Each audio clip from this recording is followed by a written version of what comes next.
Warbucks, and we are here with another installment of Adventures League. Hello. We got a whole new group of people, bunch of people new to the channel, new to Adventure League. So this is gonna be a fun time. But as always, you know, we're just here to have fun and hope everybody enjoys themselves. Now, real briefly, before we get into today's encounter, just from left to right, if you can introduce your character and just kind of briefly describe them to the other players and to the viewers. That way they have some kind of idea as where we're coming from. So, Duck, if you could start us off, please. Okay, I am Duck, and I am a kobold monk who praises the god, the powerful, the red Drisset. Okay, thank you. K-Bar? I'm K-Bar. I'm a gnome fighter. You can usually see me in a corner somewhere, straightening my arrows or making sure my bow's in good working order. Okay. Let's see, Derek? Yep.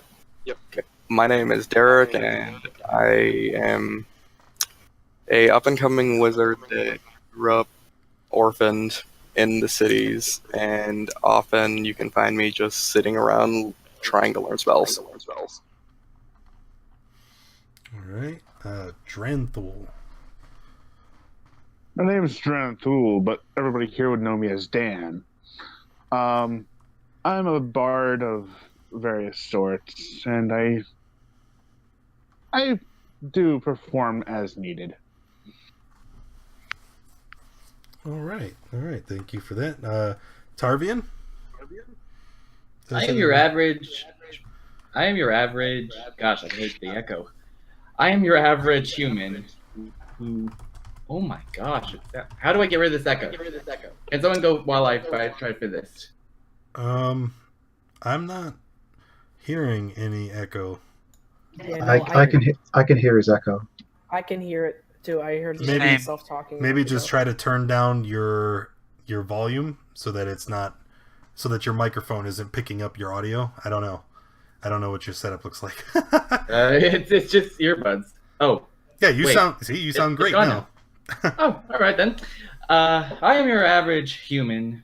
Just like swords. Just really like swords. You'll see me at the bar, in a corner with a couple of other people drinking, but I will always have my sword. I'll always be sharpening my sword if I'm not using it. Okay, all right. Zygon, did I say that right? Yep, that's right, Zygan. I am a human monk. You will see me wandering the lands. If you catch me in a town, I might be in a bar drinking and dancing with the folks, or you might see me up on a hillside painting the scenery. All right, cool. And then Scarbles, another kobold. Scarbles. My name is Scarbles the Magnificent. I'm a kobold warlock. I tend to be a little over the top in my mannerisms, and you can often find me just like trying to be the center of attention, like doing flashy tricks and just trying to draw as much attention to myself as possible. All right, sounds great. All right, we're going to get into it, but before we do, just want to remind everybody, there are a lot of people in the lobby here with us today, so please just try to be mindful, because if you're talking, then we can't hear when anybody else is saying, so try to give everybody a chance to speak, and if you could, enable push to talk, so that way audio is as clear as can be, and there's no confusion when it comes time for people to talk and combat and all that whatnot. Okay, so here's the setup for today. Okay,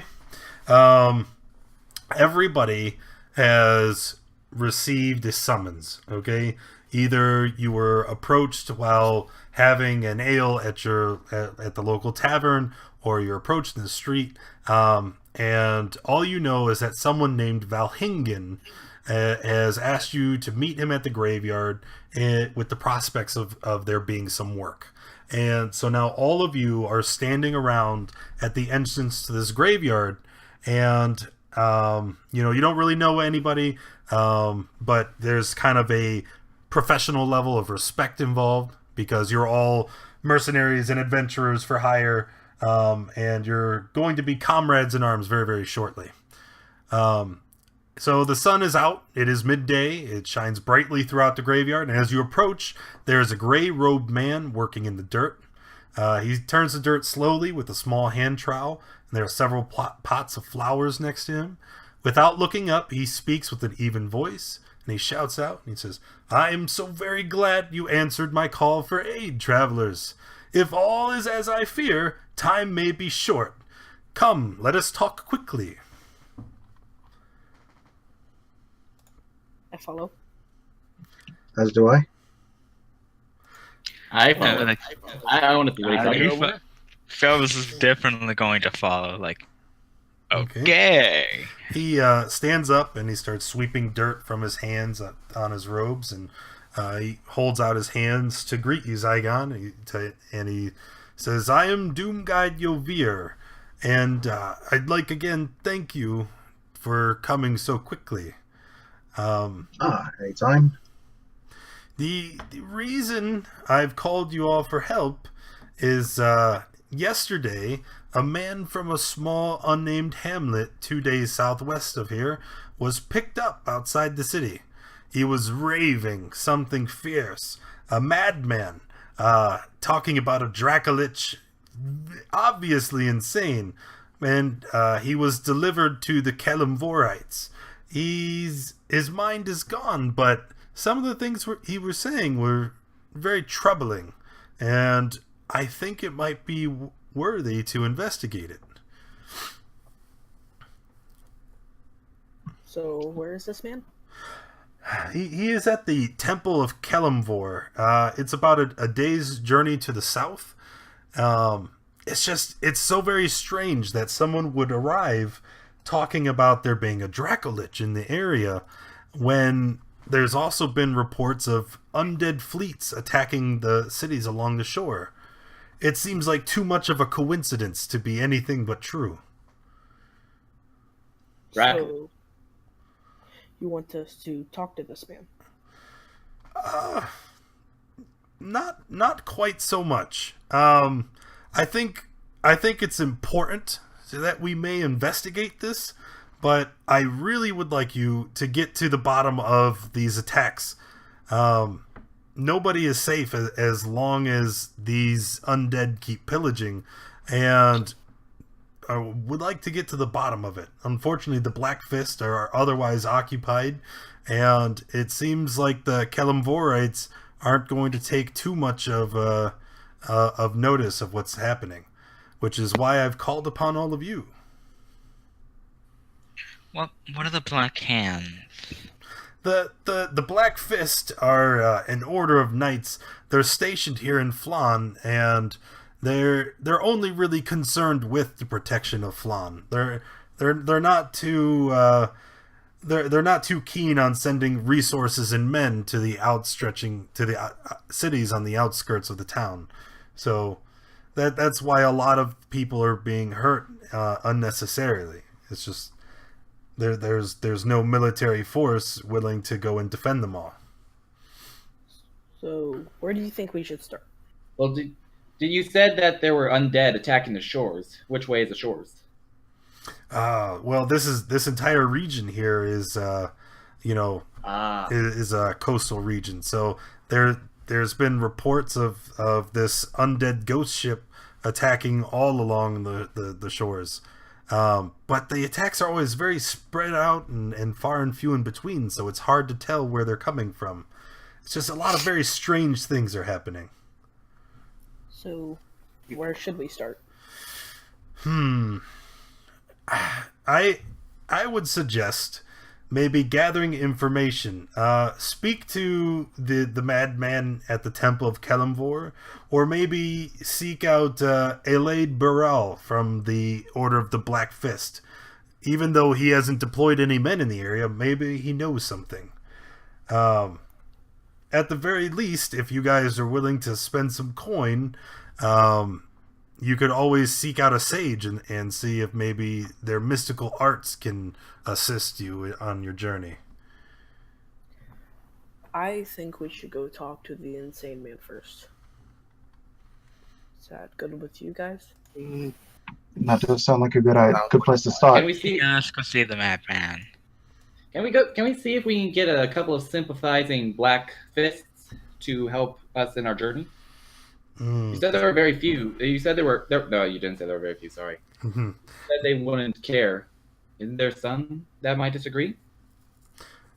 I'm sure it's possible, but they're a very strict order, almost militaristic. I doubt there would be some that would defect from their orders and come to assist you. But you could try. Speaking of spending some coin, do you know if somewhere nearby that I may be able to purchase a healing potion before we start? Well, as far as purchasing them, I'm sure you could find someone in town, but here, and he actually rummages around in his robe, and he's going to produce 2 potions of healing. He says, unfortunately, I can't pay you for your services, but I can offer you these. That would probably be a good reward. I say we split the 2. Since Baron actually asked it. Okay. He gets 1. So he's going to give 1 to Baron. And then, who is this speaking now? Is it Tarvian? Yes, it is, but he's going to hold out the other 1 to you. All right. Thank you. I really appreciate it. Thank you, sir. What drinking, healing stuff? Yeah, I like not dying. Yeah, that's a good thing. I think we should talk to the madman, then maybe check with the military, and then eventually we could maybe see a seer if we need to. Yeah, let's talk to the madman, see if we can get some information to convince the Black Fist. Okay. All right, so leaving the graveyard and traveling for a ways, you eventually come upon the Temple of Kelemvor. It's very obvious to find. It's not difficult to locate at all because it's very large and very, very flashy.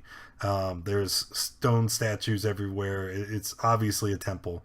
And when you walk in, you can actually see a disheveled man with wild hair is tied to a chair in front of an open window. He's got deep scab scratches over his face, and his hands are wrapped with bloody bandages.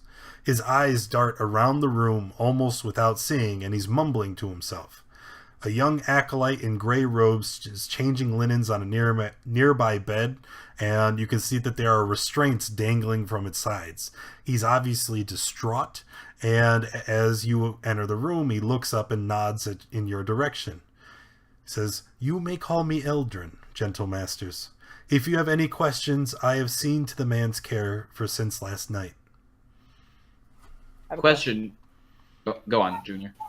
Okay. What god do you guys worship? Kelemvor. He is a god of everything that is good and pure, and he has charged us with destroying any abominations in his eyes. So you said that the guy was tied down to something. What was he tied down with? Right now he's sitting in a chair, and he is tied to the chair with ropes. Ropes, just ropes, no chains. Nope. Ooh, swords are really good against that. Anyway, continue. Who else would say something? Have you ever thought about changing your religion and thinking about our Lord and Savior, the Mighty, the Red, Dristom? At the mention of change your religion, I walk off to the side. I was just gonna snicker like. Eldrin smiles at you, a little confused, but mostly just mirthful, and he says, "My sweet young kobold friend, why would I ever dream of doing such a thing? Kelemvor is a merciful god. There are none greater than he." Lies. Dristom is the greatest. He says, "Surely you didn't come into my temple and try to convert me. What can I do for you, gentlemen? I must ask, why is this man tied to a chair? Yeah, that's what I've been asking myself for a while. Eldrin points to the scratches along his face and arms, and he says, "The man did that to himself. It's for his own safety." Can you heal him? Oh. Unfortunately, we here at the temple are not trained in healing magics or mundane healing either. We are just simple priests and clerics, and we are trying to keep him safe. How much would a healing potion help the little scratches on his face? Well, I don't want to waste it, but I want to know. I'm sure if you had such a thing that it would cure his wounds entirely. But I don't know if it would make much use, since he would probably just create more. Yeah, that makes sense. All right. Don't give it to him. We need to hoard our valuables like the Yeah. mighty dragon just helm. I'm interested in this. I'm interested in Dresseld.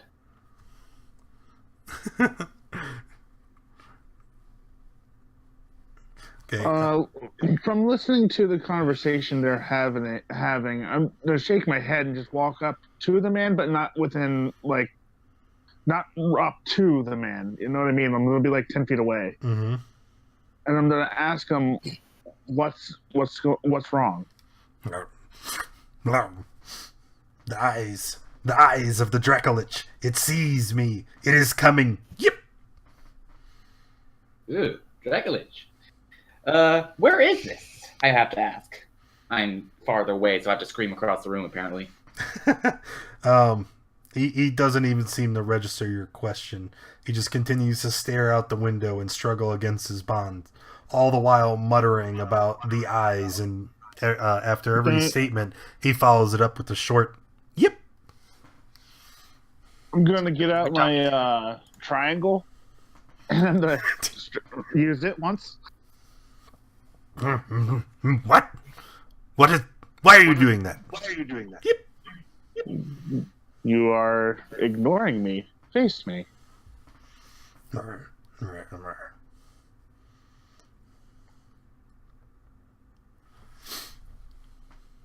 So, these eyes, what do they look like?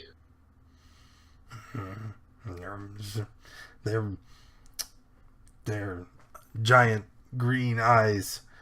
The small shambled wet before the eyes. Clack, clack, yep. The ghost ship. Fog, yep.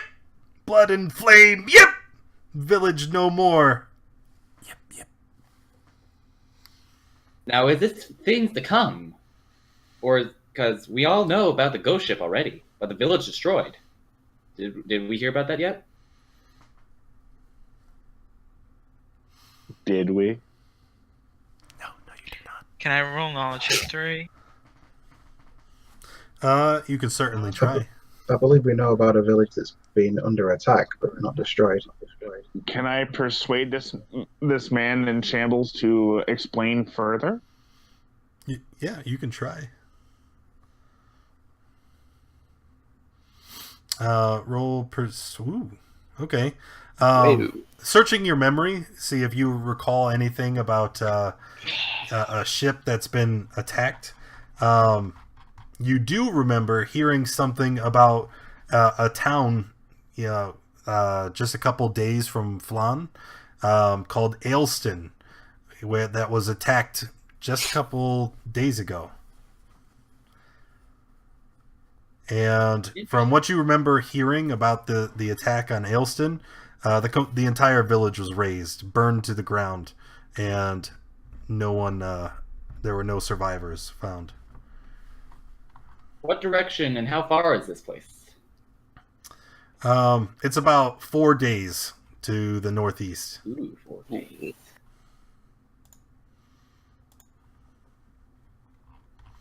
That's gonna suck. I am presuming I failed my persuasion. Yeah. As you were trying to persuade him to tell you more, and what exactly did you say to him?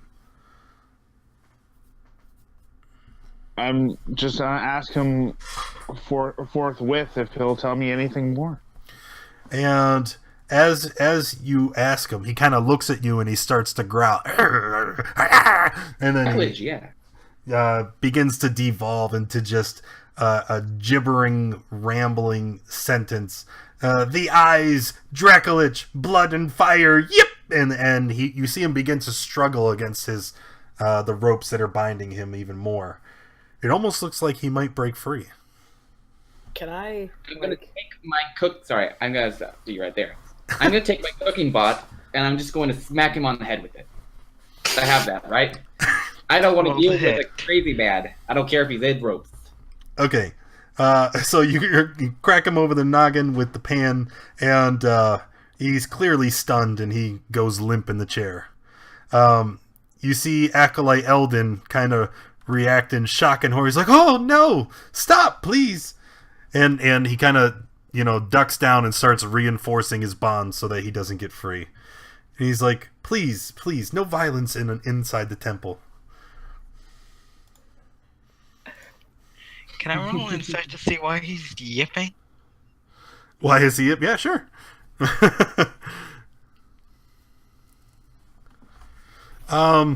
Okay, you examine him for a minute, and you think very carefully, and you are able to decide that he's yipping because he's a crazy person.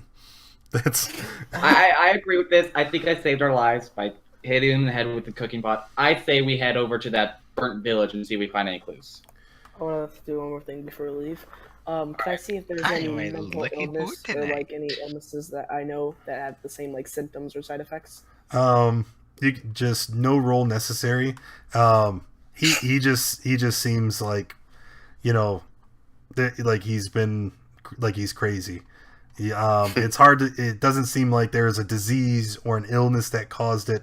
It's very obvious that something occurred, and this poor soul lost his mind as a result of whatever happened. Yeah, we sort of knew what we were getting into when we were looking for a madman. Yeah. Okay. Well, that is true. I mean, you did know you were going to go talk to a crazy person. At least we got something. The temple. I will walk out of the building. Before we leave, I'm going to ask the cleric if he was able to glean any useful information from him while he's been here. Unfortunately not.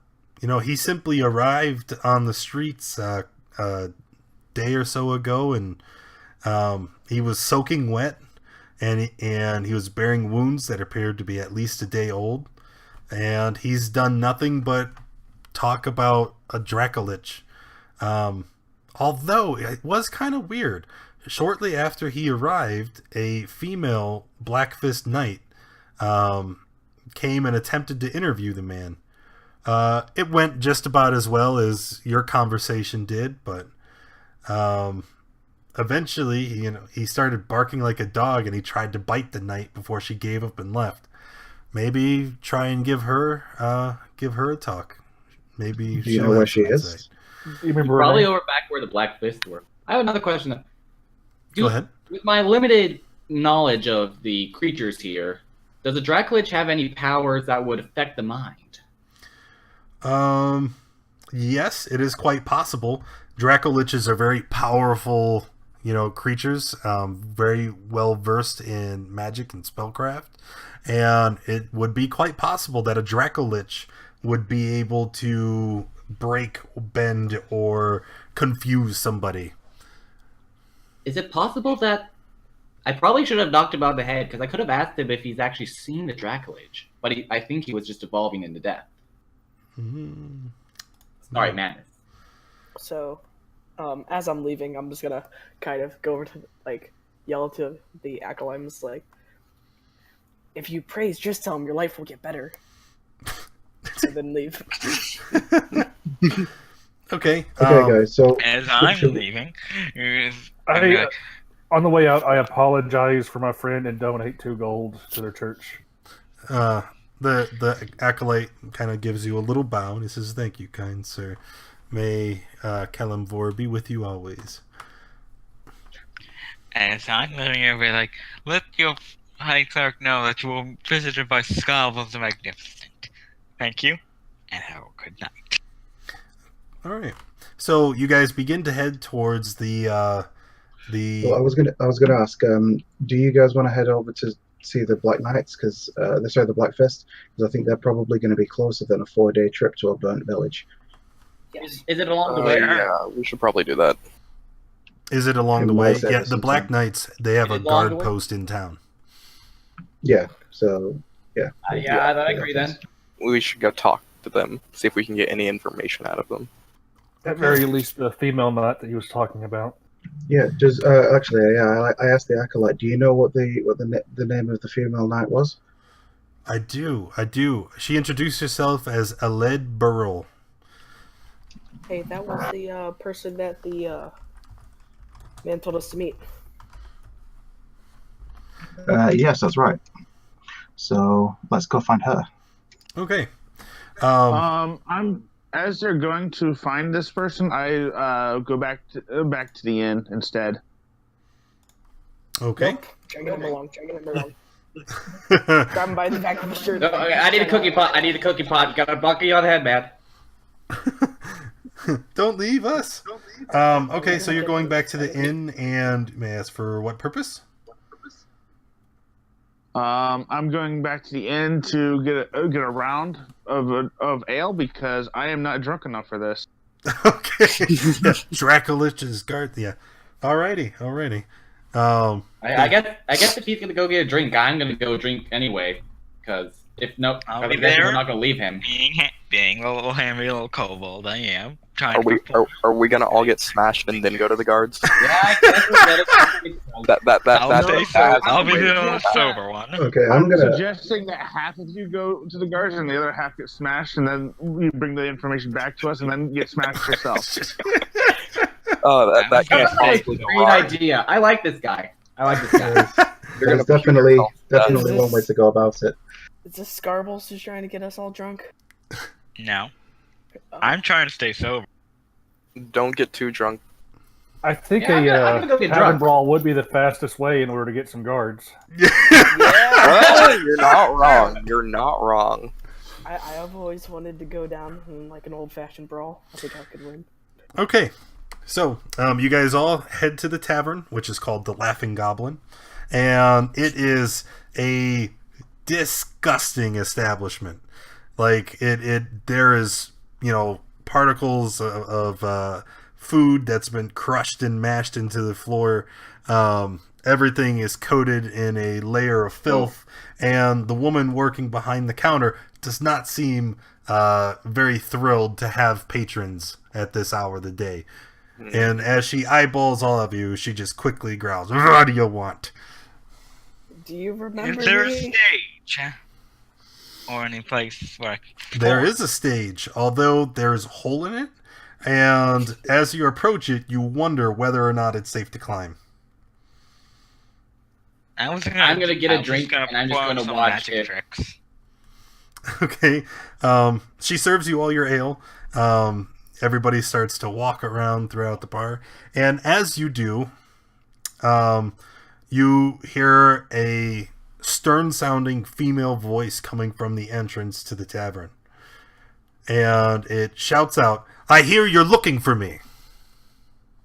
Uh-oh. Oh my gosh. She Like, finds us, turns her and face we're to getting them. drunk. Can I try to convert her? I go to a back corner seat and just sit down and start drinking. I'm not drunk enough for this. Quick, charm her. I'm not drinking enough. Can I try to convert her? Can I roll perform to do a bunch of magic tricks and just trying to be the center of attention? Yeah, of course. You can actually I'm gonna say that is what you're doing. This woman comes in very stern, commanding attention, and then as everybody turns to look at her, you're like, "Nah, look at me! Look, I'm doing magic tricks. Come on, over here." Should I roll with advantage or just advantage? Now this may be a reference that only some will get, but has anybody ever seen Fullmetal Alchemist Brotherhood? Yes, I have. Yes. Okay, I so have. so this woman, I want you to seen it. picture in your head General Armstrong. Okay, Oh, long blonde hair, carrying a sword, extremely very serious, no nonsense, right? And this is the type of character you're dealing with. There are streaks of gray in her blonde hair that frame her face with hard-won lines of advancing age, and she has a scowl that seems to tell a story of a life led with violence. Turning her stern gaze upon you, she says, "Again, I understand you are looking for me. How may I assist you, citizens?" I will roll now. Okay, go ahead. Okay. She sees you performing over there, and everybody kind I'm of... going to use prestidigitation and minor illusion just to perform a bunch of fun little tricks. Uh-huh. Can I state that I'm just drinking, not paying attention to anything in particular? Oh, absolutely. This looks like something... Man, I don't care. Is there other people in the bar? It's midday, so the bar was completely abandoned except for you guys. Outrageous. Outrageous. Well, So it is quite I'll walk up disgusting. to the lady, the knight, Mm-hmm. and I'll say, "Indeed, we were looking for you. We understand that you went to visit the madman perhaps a few days ago, and we were looking to gain some information, possibly about a similar thing that you are." And what concern of it is yours, what I do? Well, we've been tasked to look into some attacks that are now happening recently, and we were just hoping for some more information to try and help us sort of better perform our duties. May I ask really quickly who Spartan Bear is? That would be Zygan, the monk. Ah, okay. The only one who isn't drunk here. Got it. Yeah. Yeah, the only one who hasn't even had anything to drink. I'm not drunk. I'll continue. tell you, But not in when real life. I've had enough. I've been to this Well, tavern if- before. I don't touch the drink or the cups. If we were doing what I said, then half of us would be starting, and the other half would have went over towards to get, Why would half of us get drunk if all of us could get drunk? It's a great idea. The name Yeah, of we Drift gotta Run- bond. We gotta bond as a party so that we can get ready for this good She adventure. shouts, "Enough of this! Exactly. You guys are wasting my time! Filthy adventurers, cavorting about, carousing! Do you not have a job to do?" Yeah. Yes, we do. That's why we were to looking get for drunk. Ticket. I point so drunkenly. Yes, I do. But I'm too drunk to talk about it right now. How about you guys tell me what you know, and then I'll be on my way. We know that we want to know what you know. And Quit with the mind game. why should I assist you?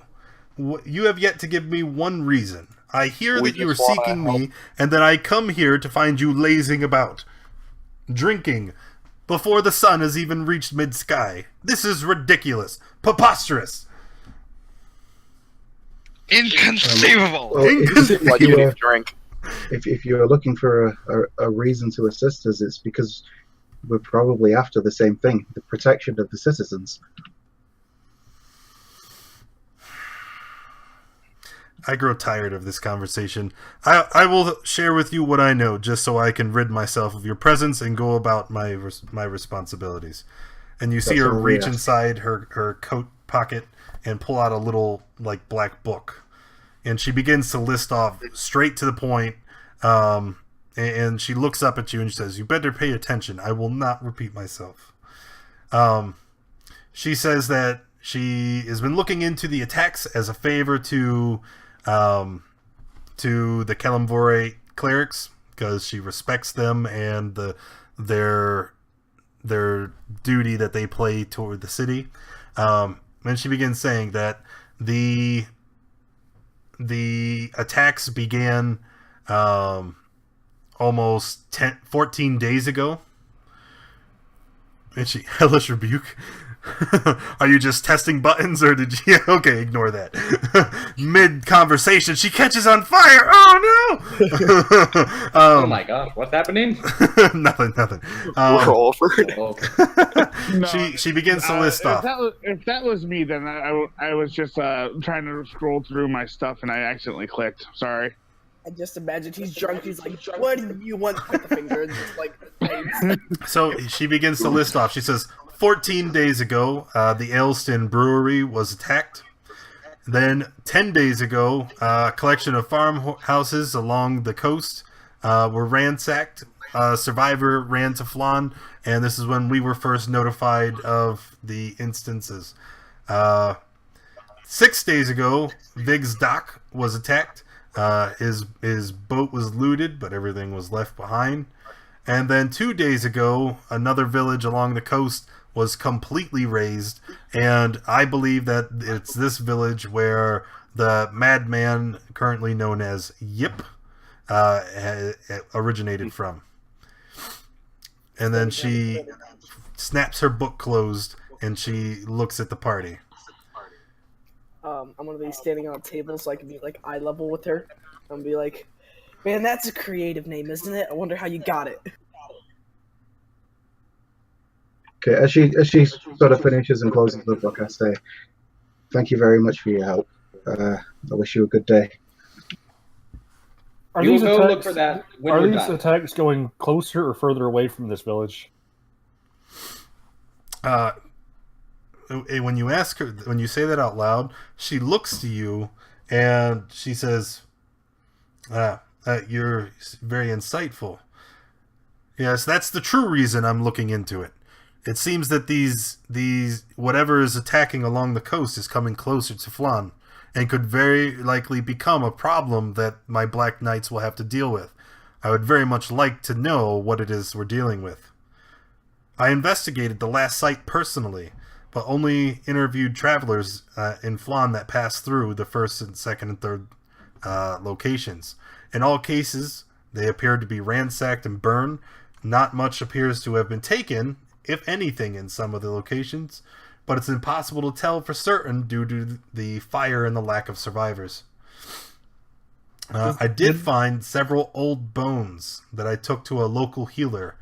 They were very odd, and he was supposed to be examining them for me. But other than that, I didn't find any. I didn't find anything else of note." Did the fires appear to be normal or magical in nature? I don't think I would be able to tell the difference between the two. Would you mind if we went and spoke to the person who was investigating the bones for you? Here. She begins to write something down and she hands it out. It's just a little note that says that you guys are working with her investigation and that they have permission to share information with you. It's an elderly gnome woman. Phila something. You could find her about 4 blocks down that way, and she points. Okay, I say thank you very much for your help. If there's anything we can do to reciprocate, feel free to ask us. Yes. I do have something you could do for me. You are to keep me informed of your progress, and I will sternly encourage you to be mindful of Flan's laws while you continue their investigation.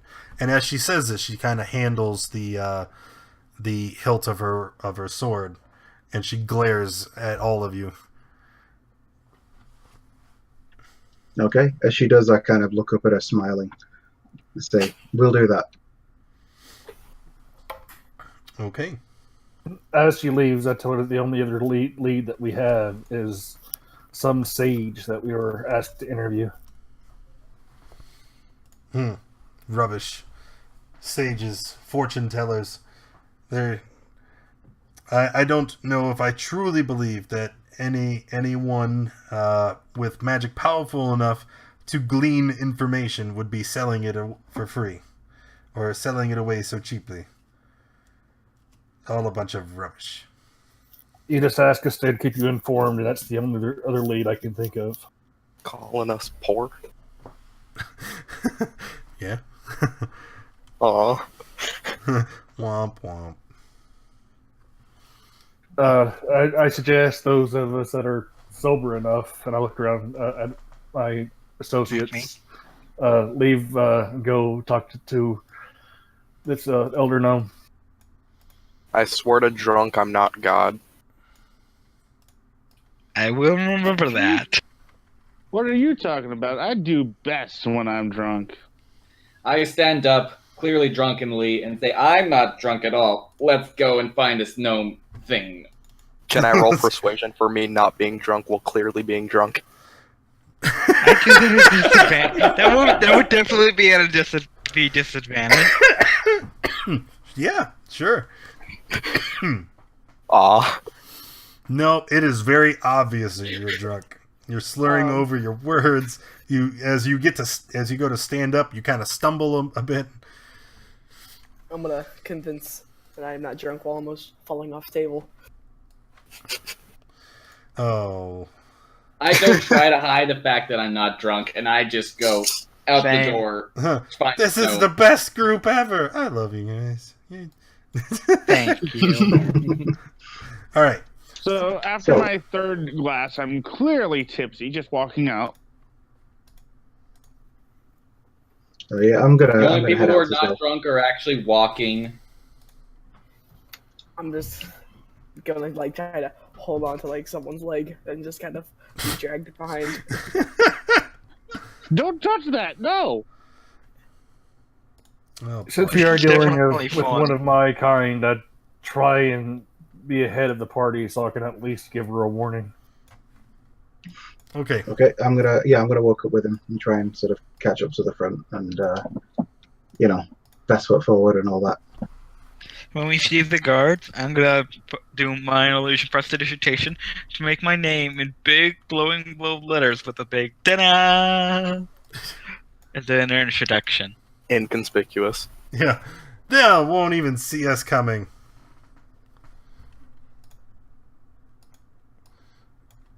Okay. Sorry. I hang back to the back of the group. I'm just holding onto someone's leg. I assume I'm in the middle. So, after walking for a bit, you guys come up upon the place where the gnome healer was supposed to be. You can see a wooden board displaying a bandaged hand hanging over a small storefront window with boxes full of flowers. You see a balding, gnomish woman with a crown of limp white hair, carefully pulling herbs from between the flowers and placing them into a small basket at her feet. I'm slightly more sober now, so I go and ask her about the flowers, trying to start conversation. Oh, these are secret. You don't need to know about these. Can And I she pick kind of a hides flower? them behind her. I'm just gonna kind of walk around and pick a flower. Wait, can I show up in nature? Yeah, sure. That's...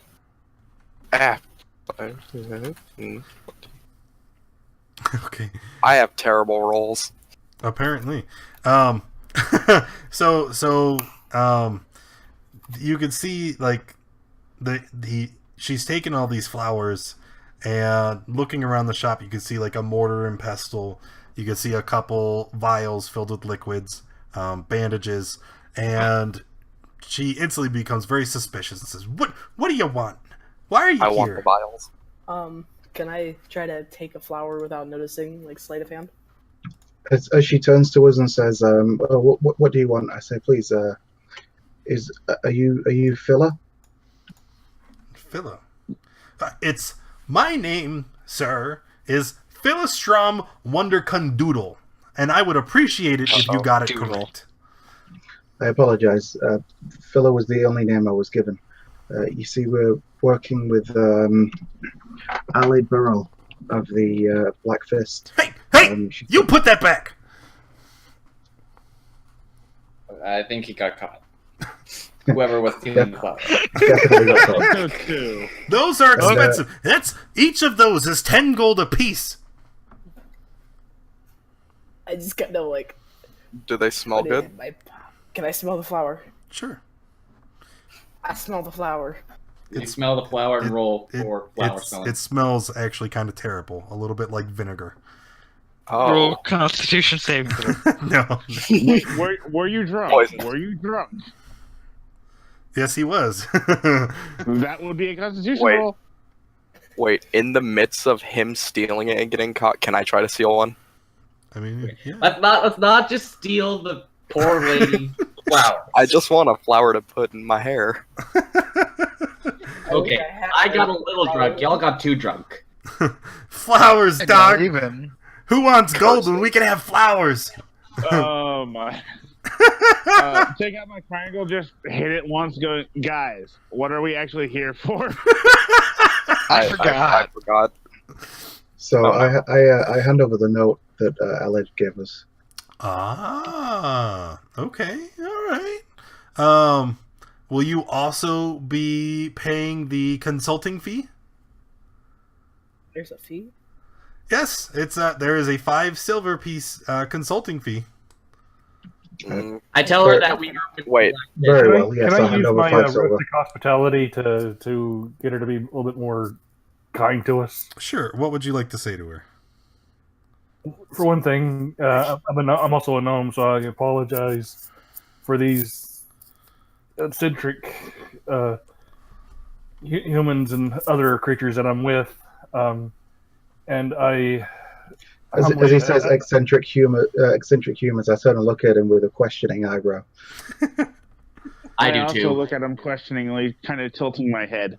and I offer her 3 silver and say, "Can you please help us? We're trying your best to get information and try to save this town before whatever happens to the other villages around us happens to us." Okay. She reaches out and takes your hand and she kind of pats it gently and she's like, "Oh, okay, 3 silver, and I'll tell you what I know." She walks inside and she kind of gestures for you all to follow, and she starts rooting around behind a counter.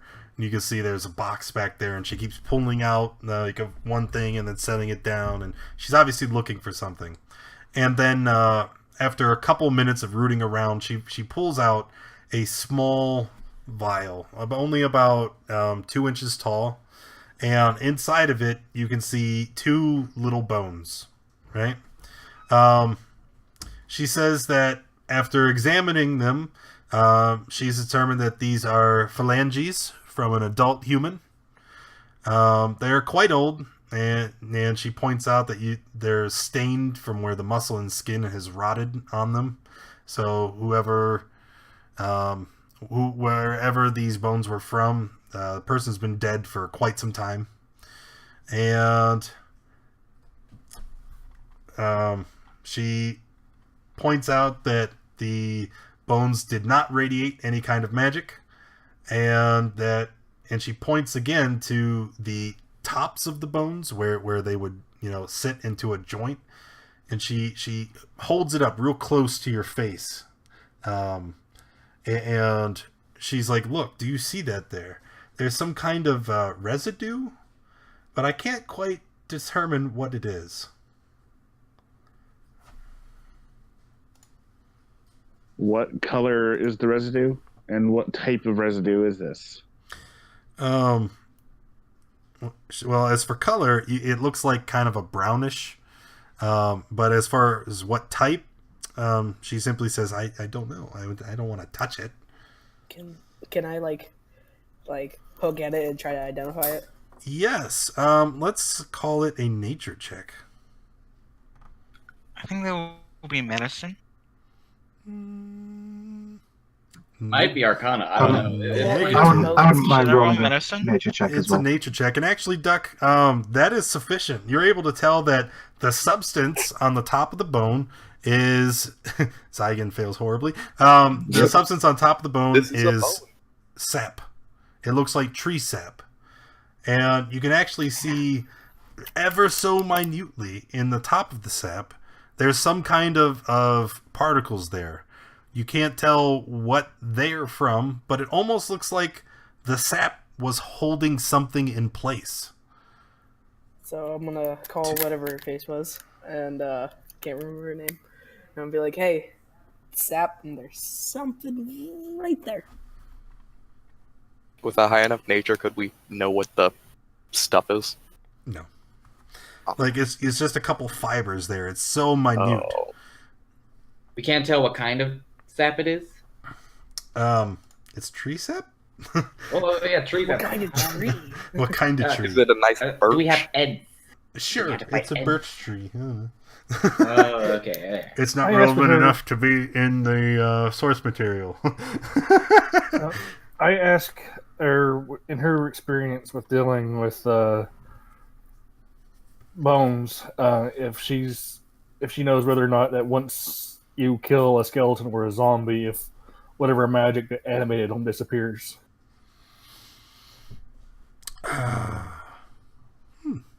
She ponders for a moment what you've asked her, and she says, "Well, I imagine it would. I don't think that the magic that raised that creature up would continue to be present after it had died." That is a good question, though. I think it'd be one much more suitable for a necromancer, but I don't think I know anybody like that.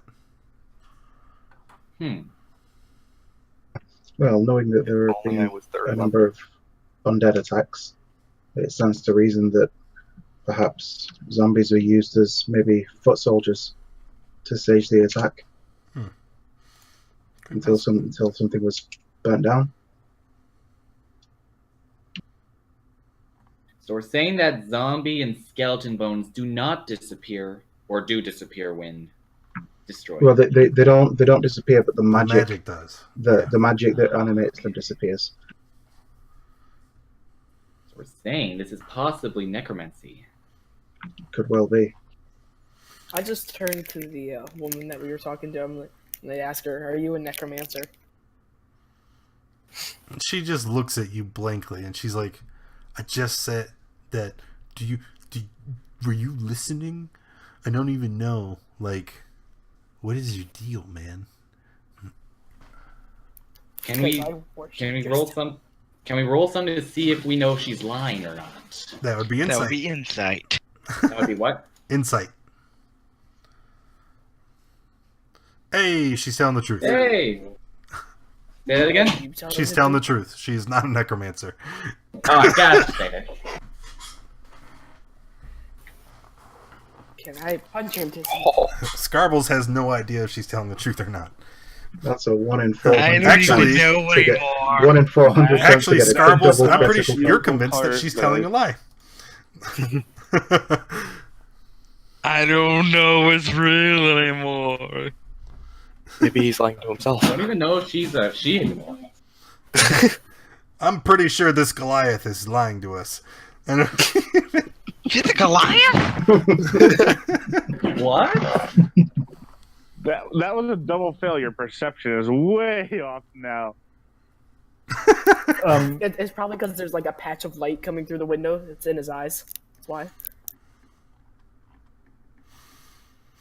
all right. Okay, well, The should character we? makes a note that before we complete our investigation to stop by and purchase a blunt weapon of some kind. Okay. Shall we maybe see if we can find this sage? Gather as much intel Should as we possible. try to report this to the Blackfish tonight? Well, if we speak to the sage first and try and gather more information, then we'll have a little bit more to report to her. Yeah, you're right. Let's go and do that. I agree with it.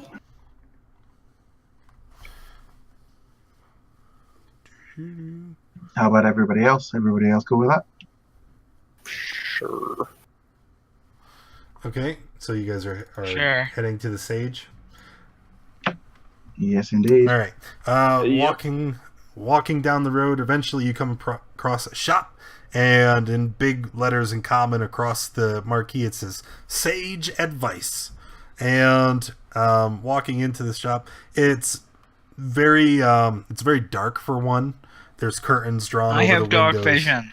So do I. It's not dark enough to where you can't see. It's very dark. There's no real light except for a couple candles. It's dim. The smell of incense lingers heavy in the air, and there is a ancient-looking human woman sitting, cross-legged in the middle of the floor. And as you enter the room, she gives you a big toothy grin and holds out both of her arms in a welcoming gesture, and she says, hello! How can I be of assistance? I jump back in fear. I hate old ladies. Same. Okay, I walk outside. I walk straight up to her with a big smile on my Everybody face. just noped out of there. Like, Can no, I I'm give good. her a hug? Run up and All hug her. aboard the dope train. It said I have a torch in my. It said I have a torch in my item list. Do I actually have that? Yeah. Can I light that? Since I mean- this is a really dark place. If you really want to. Can I come up and just give her a hug? Try not to I'm burn doing me. the same thing.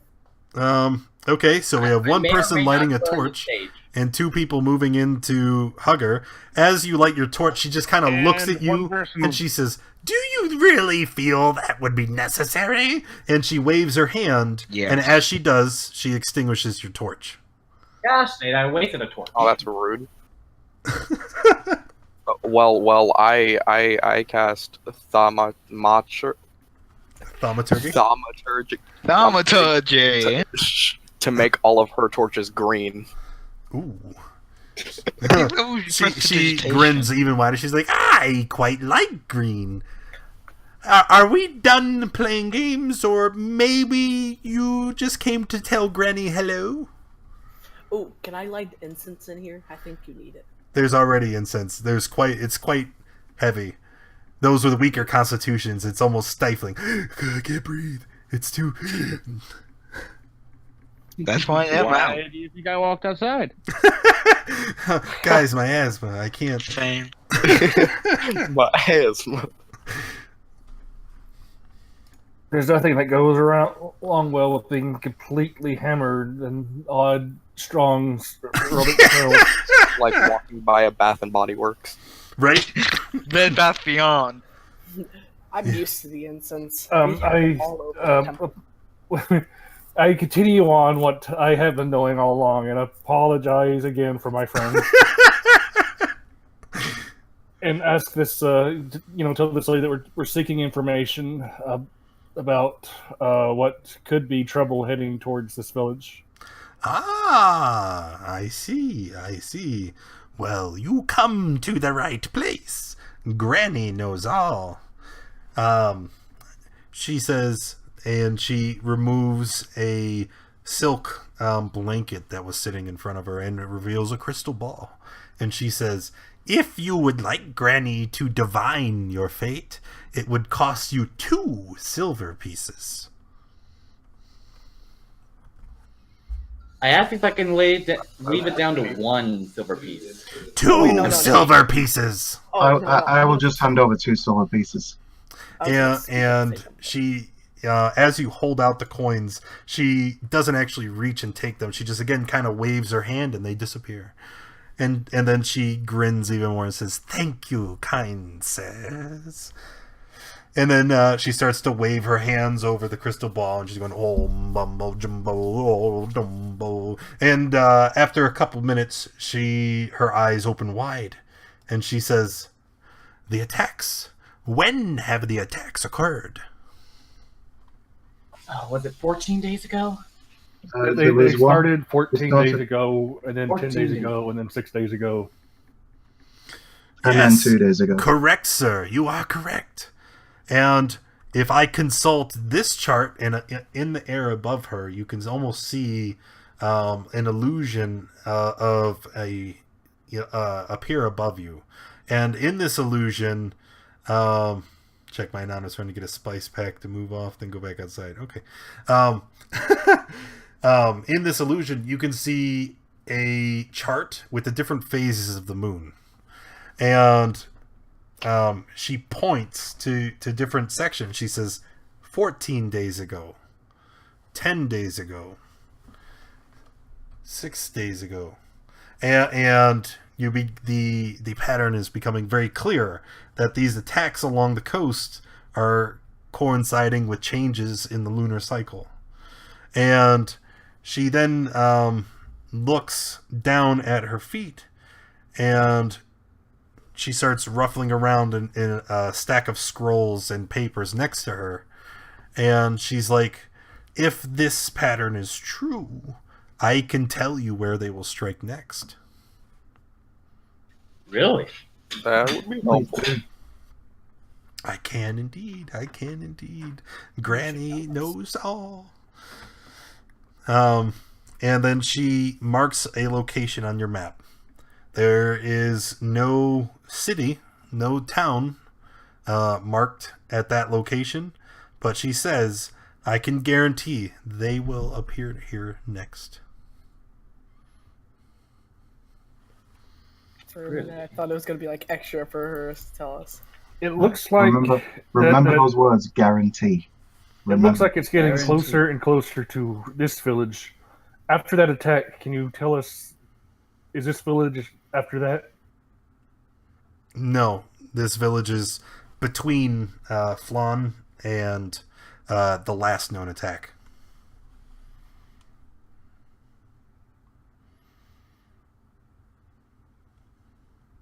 Yeah, where she marked. Here, I'll mark it here. It's like this. It's like you guys are at the circle, and then the other attacks are like along the coast like this, and she marks like here. It says the next attack is gonna be here. If that makes sense. Okay. If I can see the map, I can confirm what you're saying. So should we tell this to Black Knight girl, Yes. or I mean Black Fist person, Probably. or Black should it Fist just Girl be- Knight Woman. Black Allied Fist Girl, Girl. Night Woman. Then do you know when the attack should occur? She says, well, I would estimate it would probably be, and she kind of looks up into the sky for a moment, and she kind of ticks on her fingers and starts counting, and she says, I would say about 8 p.m. tonight. What? What time is it now? Oh, And she looks, outside. It's still, remember, it's midday, right? I'd say it's about noon. And then she looks and she says, that at that location there is a small fishing village. So small it's not even marked on most maps. And there is a tiny island off of the coast there. It'll take you about 6 hours to reach it. we should probably start heading there. Well, I want to speak with my fellow party, and I want to tell them that I don't think we should tell the Black Aled Baral because she won't believe us. Yeah, I mean, I will be she back. might I not, need to she might not pee. believe us, but I mean, if she does, she'll send help. But if she doesn't, then we're no different than if we didn't tell her. So, I mean, we really have nothing to lose by telling her, but everything to gain. But not only that, we've given our word that we would let her know. So, So, I don't know about you, but I didn't say anything about So giving be my it. word. mighty dragons deceive people all the time. We do not have to tell her. And that's I why agree. mighty dragons are cast down by great heroes. I'm gonna talk inside, saying, "Hey, did we find out anything?" That is not true. Dristhelm will never be struck down. Finding out anything is not true. Okay, I think I found the wrong place. Well, as they were exiting the store, you caught them mid-argument. So, all right. I'm gonna grab a drink real quick. Okay. I might have to go soon, so I'm sorry if I do. Oh, hey, that's no problem, man. Thanks for popping in. Hope you enjoyed yourself. I'm not gonna go yet, but I'm soon. I need to eat. I'm starving. It's back. Welcome back. I have to get up now. How would I say? How would I make my leaving epic? You exploded in pyrotechnics. Yes. Tell him that I did that when I get back. It was because I blame the kobold with his magic malarkey that I exploded. All right. I don't see know y'all. anything that makes you explode. You're kobold. You're random. All right. I had to go. Thank y'all. And I Oh, walk so off sorry. into the mist Later, dude. and then explode. Alrighty. So that's it for tonight. No, he just needed to leave. All right. Yeah, he said he wanted to okay. explode in pyrotechnics. Yeah, I heard. I even though I walked away, I It could was still hear. spectacular. It was spectacular. There's pieces everywhere. So what would We should get some to. We should get. Oh wait, I had a really bad thought that I don't want to say. all right. Like it was like we get it to a butcher or something. I didn't want to say that. I am a weird boy. I don't know if that would taste very Well, well. he is a kobold. We can turn him into to like a guild or something. And say that we killed him. There's too many of them for that. Maybe we just found his body. All right, focus. Remember, a couple hours. Have to get there. What did the party decide to do? Are we I going to will- go and bring in the Black tell Fist, her- or are you just going to leave? I will tell her and then try to catch up to the party. Yeah, I'm up for telling her as well. Well, she I'm going to stay away from her and actually go on if I'm told where it is. I'm going to stay away from her too. I do not want to. I don't think she'll believe us since we saw a seer. She said that they were rubbish and all that. Okay, little guy, lead the way. Let's go. I'm gonna go get another drink while they're doing stuff and catch up later. Okay.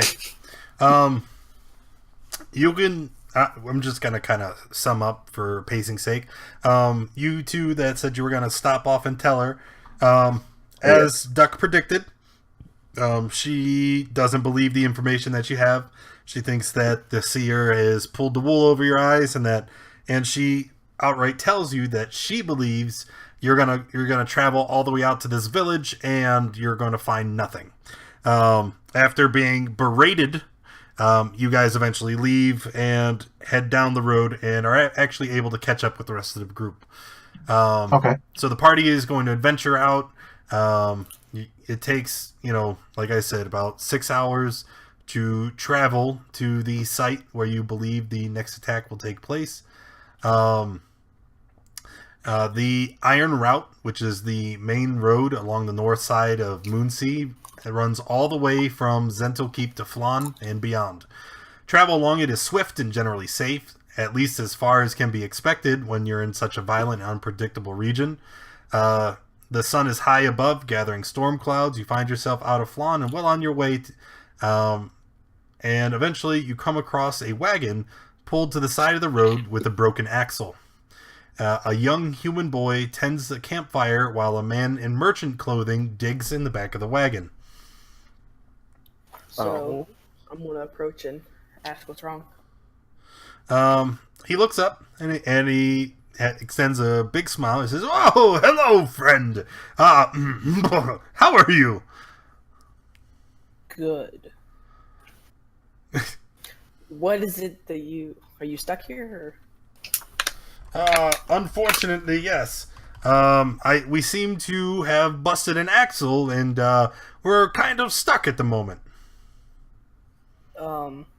Is there anything I could scavenge around and try to replace the axle to help them? Well, I'm gonna say yeah.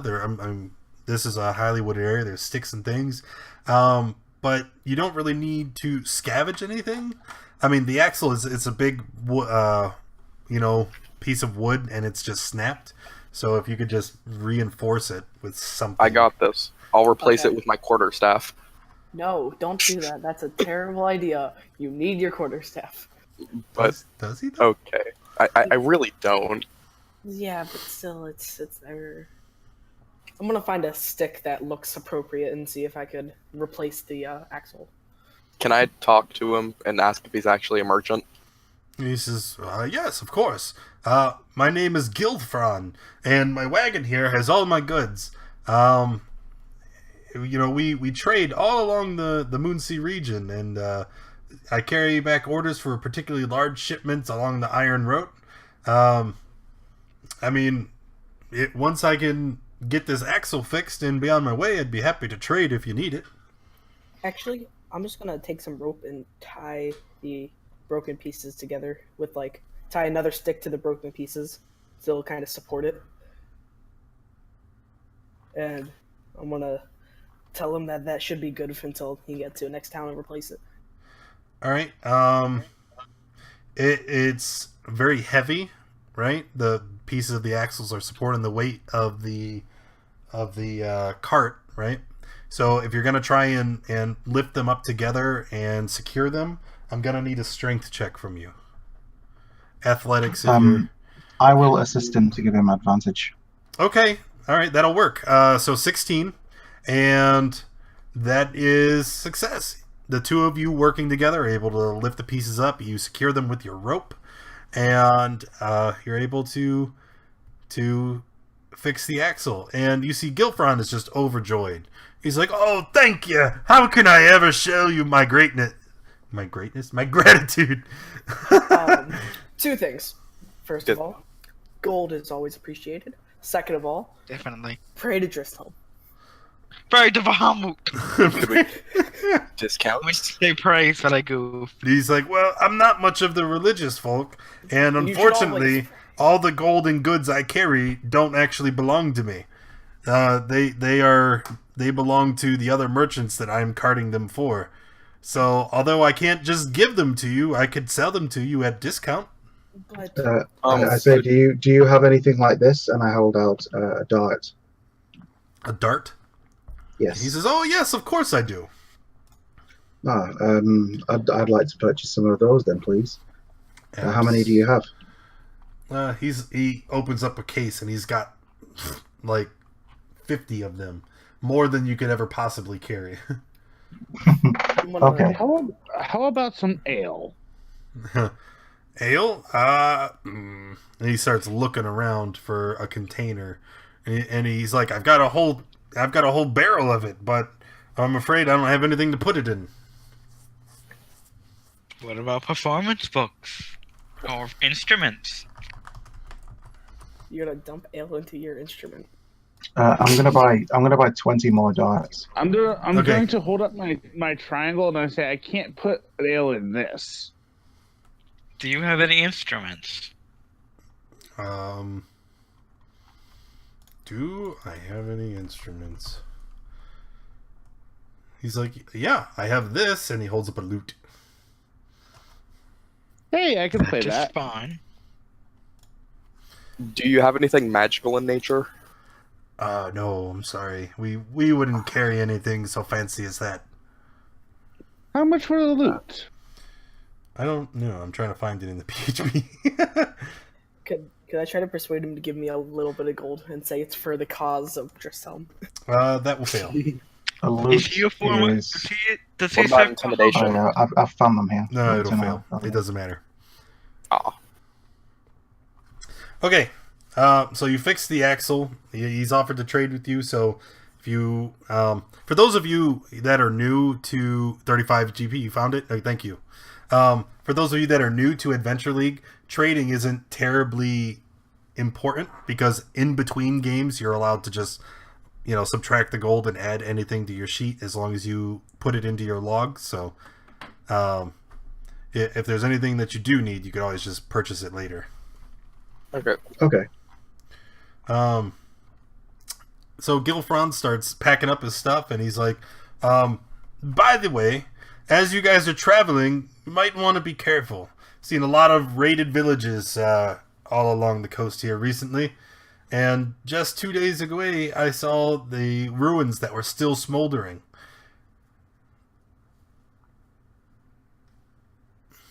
We tell them that we know, according to this wise sage that we talked to, this village may be next. He's like, oh. You see him look to the front of the cart where you see a small boy sitting there, and he's like, well, if that's the case, I'm going to be on my way. I'm afraid that my son will get caught up in all this nonsense, and I'd rather do my best to keep him safe. As he leaves, I tell him to pray to Drisselm will help you in the future. Drisselm. Isn't that some kind of dragon? It is a dragon. What is it with all these kooky people talk about dragons? And he starts to walk away, and you hear him mumble something about a Dracolich.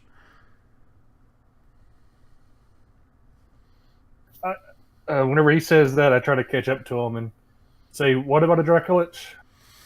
Oh, there's a ferry that runs to an island just over there, and he's pointing at the location on your map that was circled by the sage. And he says, the ferryman was talking something about eyes of a Dracolich. Maybe it's Dristelm in a different form. Shut up, you. Or Bahamut. Well, according to what few legends I've heard, a Dracolich is an undead dragon. So, are you saying that your dragon's dead? No, he cannot die. He will live forever beyond all of us. Roll knowledge arcana to see what you know about Dracoliches, right? Sure. I'll do that too. Oh. I want to do that too. Nice. Meanwhile, Nat while- 20! Oh. While they're doing that, I'm just gonna head. So head both- back to where hold- we're going. So both of our kobolds obviously know what Dracoliches are. I mean, seeing as how they're actually kobolds, and they probably would know quite a bit about dragons and the like. You recall that Dracoliches are not just dragons; they're also liches. They are dragons that are so obsessed with their own mortality and the fact that they may one day die that they begin researching the darkest of arts, and they end up affixing their soul to a phylactery and becoming something otherworldly and insanely powerful. Both more than dragons and less than dragons at the same time, because they have befouled their draconic bodies with undead magics. They are among the fiercest of enemies, and everybody should pray that they never face one. Am I muted for you? Man. Never mind then. I accidentally pressed a button. I accidentally hit something. Okay, good. What'd you say about the nat 20s? That you're both kobolds, and that you both rolled nat 20s to figure out what a Dracolich was. It's What are 'cause the odds? I've spent my whole life studying. I was a student out of school. I know a lot about magic. And necromancy. I just like dead stuff. I know dragons. All right. Shall we continue heading to the town then, guys? Wait, before we do, can I ask if he has incense? 'Cause I have incense oh, could you spare some? for. I want my familiar. You'll have to buy it. You can't trade mundane gear in Adventure League. Feels bad. Yep. Unless it was a dragon. I couldn't have given it to you. All right. So eventually going to the town. I'm gonna ask him if he has any salt. Yeah, dude's a merchant. Sure, he's got salt and incense. We'll buy a pound of salt. I don't think that. Do you? Is this for spellcasting? Yep. 1 pound of salt, 5 copper pieces. Where did you find that? In the trade goods sections of the PHB. See, I'm looking in the compendium right now because it's all okay. that stuff is there too. But I don't see it. Oh well. I like you. You look up stuff so I don't have to. Trade goods. There it is. Okay. Anywho, if anybody else is done with the merchant, so we can move on. Yep. Yep. Okay. Yep. As Not you like a crazy guys person. begin to travel down the road again, and I didn't think this through. One more second, I gotta create another page here. As you guys are walking down the road again, and the merchant and them are off in the distance, you hear a high-pitched yapping accompanied by a rustle in a roadside bushes. It is the only warning that you receive before a wolf pup dashes out of the bushes and into the road ahead of you. It is followed a heartbeat Trees after later it. We don't want to get the pack. by we don't a wanna get the second pack. pup that tackles the first into the road. The heartwarming roughhousing is broken up by the sound of a deep and much louder growling from behind you. What is Do it? we roll initiative? Not quite yet. Not quite yet. Yeah, turn to see what's behind us. Behind you, you see a wolf that probably stands about 5 feet high, and it's only standing at maybe about 15 feet away from the group. She stands baring her teeth at you. Her fur is standing on end, and you guys are standing between her and her pups. I'm gonna try to calm it down. I'm gonna tell everyone to move off to the side, and I'm gonna try to calm it down. I was I gonna move off speak. to the side, so I'm not. Only behind him. unexpected fans are gonna get this reference. The wolf is Diego. Roll initiative. Animal handling Right. 18. Okay. Yes.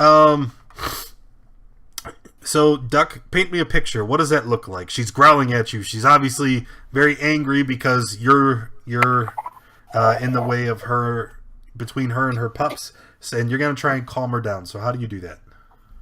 So I'm just gonna kind of move off to the side and walk to the side of her, and I'm gonna like in Jurassic World. I'm just gonna kind of put my hand out. Blue, come on, you know me. Look at me. Look at me. Okay. And she does not cease being hostile. Okay. She does not cease being hostile. She's still baring her teeth. She's still obviously ready to attack, but she doesn't attack. She's looking at you, and then she's looking at her pups. And then after a moment, what did the rest of the party do? I heard somebody say they were moving out of the way. Yeah. Yes, I I am was. moving out of the way. Can we move out of the way of her pups? Same. Yes, you can. And then once the entire party has cleared the road and there's no longer a barrier between her and her pups, she just dashes off. And she scoops down, she catches one pup in her maw and starts running off into the bush, and the other pup goes trailing behind it. But you're able to avoid combat, and you spared the mama wolf. Okay. Woo! I was gonna sacrifice it anyways. What? All right. Named it. I was gonna sacrifice it. To a No. touchdown. Rude. All right. As you continue to walk along, the weather begins to change. It becomes very windy, and it begins to drizzle as the sun begins to set. The sea to the east of you begins to churn, and you can see an elderly man with a wild beard, a salt-encrusted coat, and a floppy hat struggling to bring a large flat-bottom raft to shore. He pulls arm over arm along a rope, which is strung between the shore and a small island, an arrow shot into the bay. I gotta help the man. Yep, same. I don't think I can really do much. I'm gonna yell out to him and ask what he's doing. He looks up, and he doesn't say anything at first, although he doesn't stop you or say anything when you begin to help him, pull the boat to shore. He just looks up and he says, "Angry storm are coming. Someday the sea will claim its due and wash away all the ignorant shore folk." Okay, well, have fun. Can I roll knowledge religion to understand what he's talking about? What do you mean you can't understand? I speak very clearly. Maybe you should clean out your ears. If he's talking about like an ocean god or something. I've heard goblins speak better than you. Come on. Well, me job is to ferry the boat, not to speak.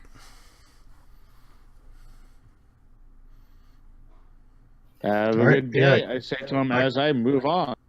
I continue helping him pull the boat. Are you the one the merchant told us about that have heard about the Dracolich? Aye, that be me.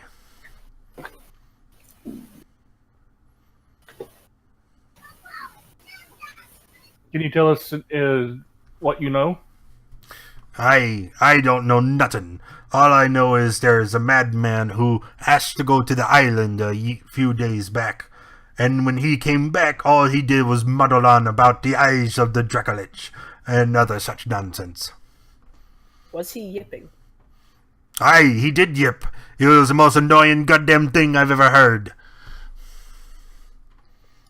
I think I know who you're talking about. Guy. Funny thing though, he didn't talk like that before he went to the island. It was only after, when he came back to shore, he started all the yipping.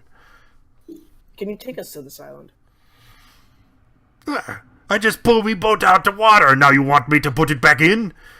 It is my job though. I take you to the island, but you have to pay me a gold a head.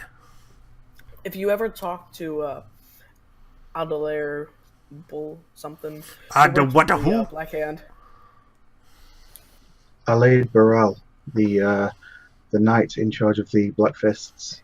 And Yes, what about her? She will pay you.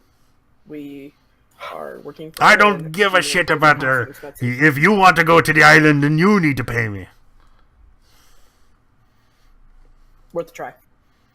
I would like to use my rustic hospitality to try and negotiate, since we're trying to do this for the benefit of the I people, could and we give think two of this shits town. about the good of the town. I only care about the good of me belly and the food to put in it. And to do that, I need your gold. So this guy doesn't sound like he would take an intimidation check, would he? No, he's a toughened old sea dog. He won't be so easy frightened by the like of you. I'll just toss him my gold. Should we wait until after 8 p.m. tonight to see if this town's going to be attacked?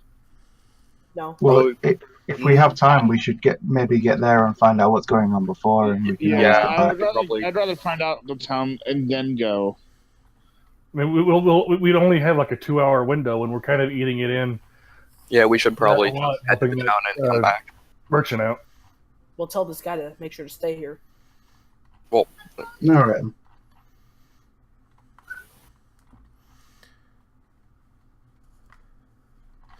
Okay. So you ask him to stay in case you want to ferry over later, and you said you're going to go to the town? Yes. Yes. Okay, can do. So traveling, and you reach it like right at nighttime. It's like it was described, just like the seer said. It's a very small village, and as you begin to investigate, sorry, I'm trying to read through my notes. Trees.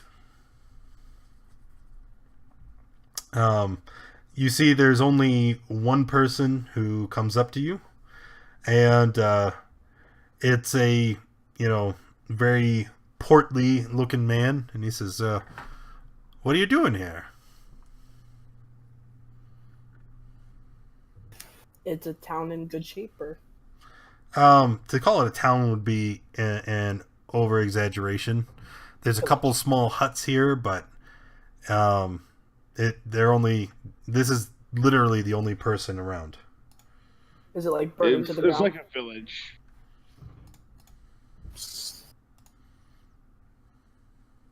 I tell him that we've heard warnings that some danger may be coming to this town. We were going to investigate and try to prevent it. Oh no. Oh no.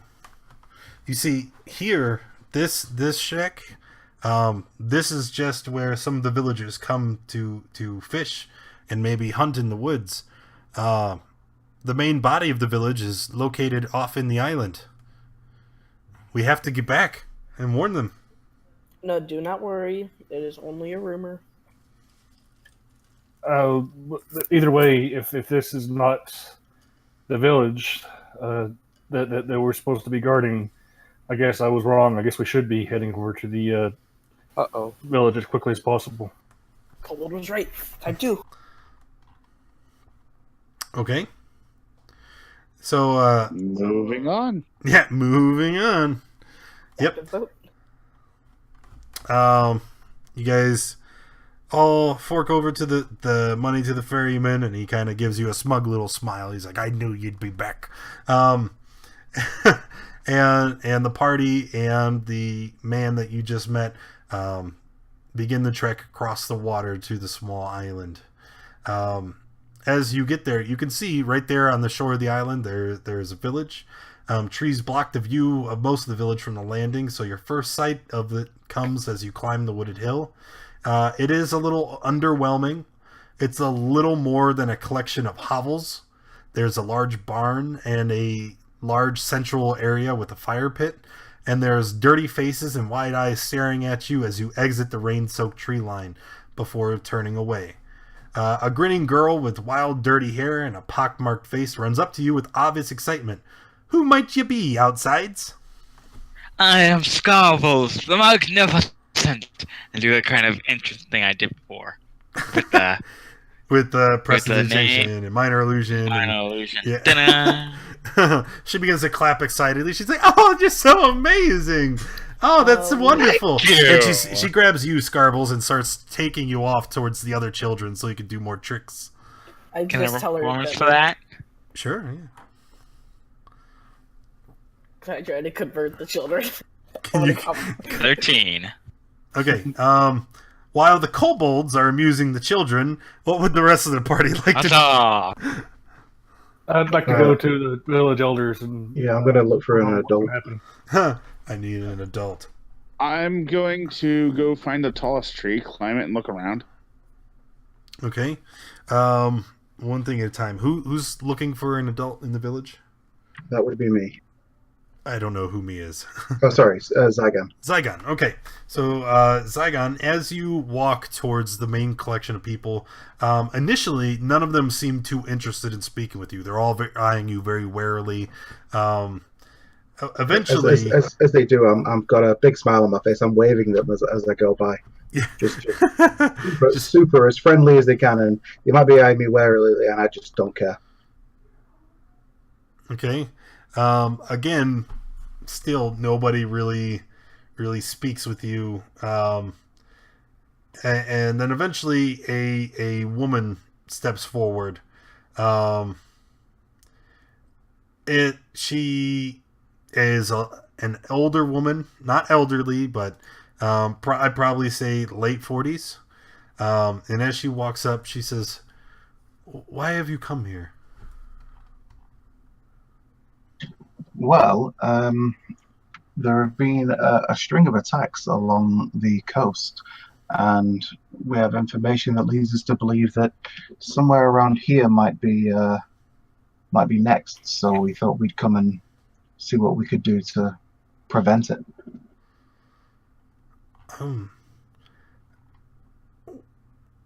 Well, what should we do?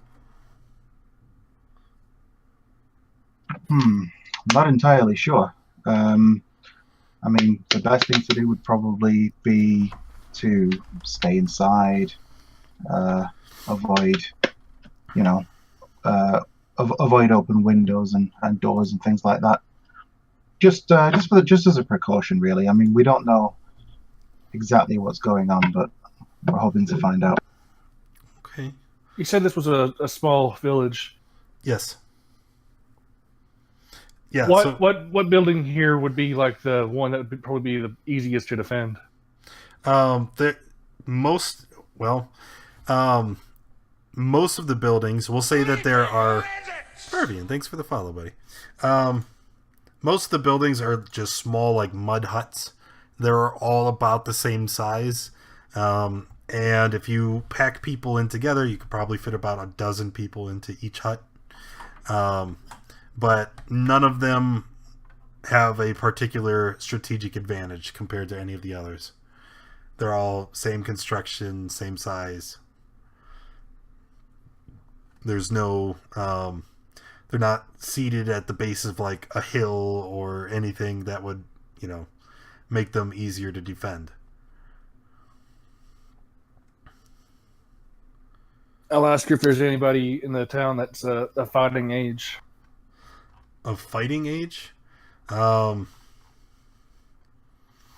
You know what? I did mislead you a little bit, because in the initial description of the town, I remember there was a bunch of huts and there was a single barn on the one end of the town, which probably, if you're looking for a defensible location, that might be a little bit better.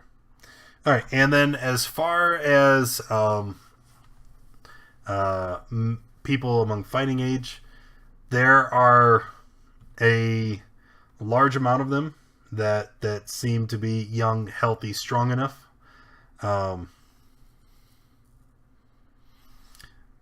So, and it's kind of hard to gauge exactly how many. Tell her that this is not a guaranteed thing, but I would recommend those that cannot fight we secure in the barn, and those that can, you arm them with whatever things that we have and prepare in case something does happen tonight. But what's gonna happen? We don't exactly know. I tell her that about a fortnight ago, a village was attacked and slightly harmed, and then another one was attacked and completely razed, and it looks like it's heading in this direction. Try. I turn to it. Do you guys here have a graveyard? Graveyard? Okay. On the one on the island. No, not graveyard. There is the Darkwood.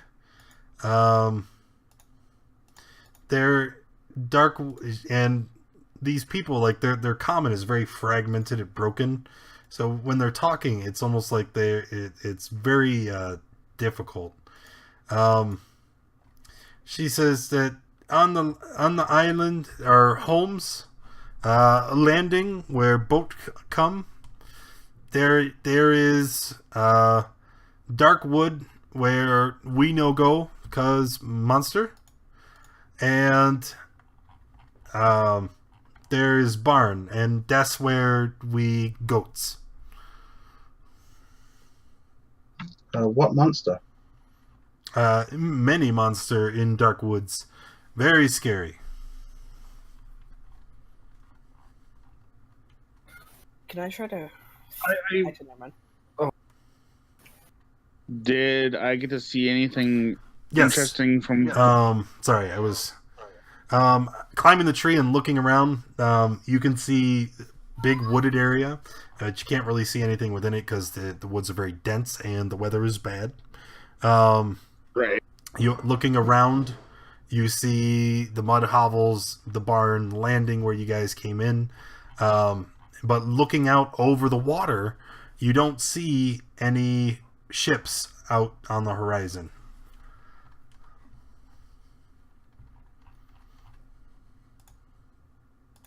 That kind of makes sense, because why would you be sailing when there's a storm? So I don't see any hills. I don't see any. Nope, it's a Any relatively village terrain? small island. It's very flat. There's trees, spattered around the village, and there's a short incline from the landing to the village, but that's about it. Can I regroup with the people asking questions? Yeah. I don't remember who. Okay, well, and then I'm gonna ask one of the natives. I'm gonna knew a guy who came here probably not so long ago and then started acting really strange.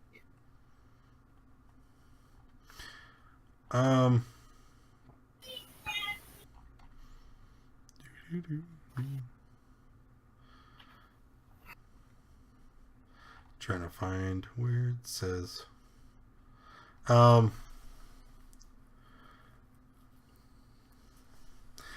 She looks at you and says, You mean Varric?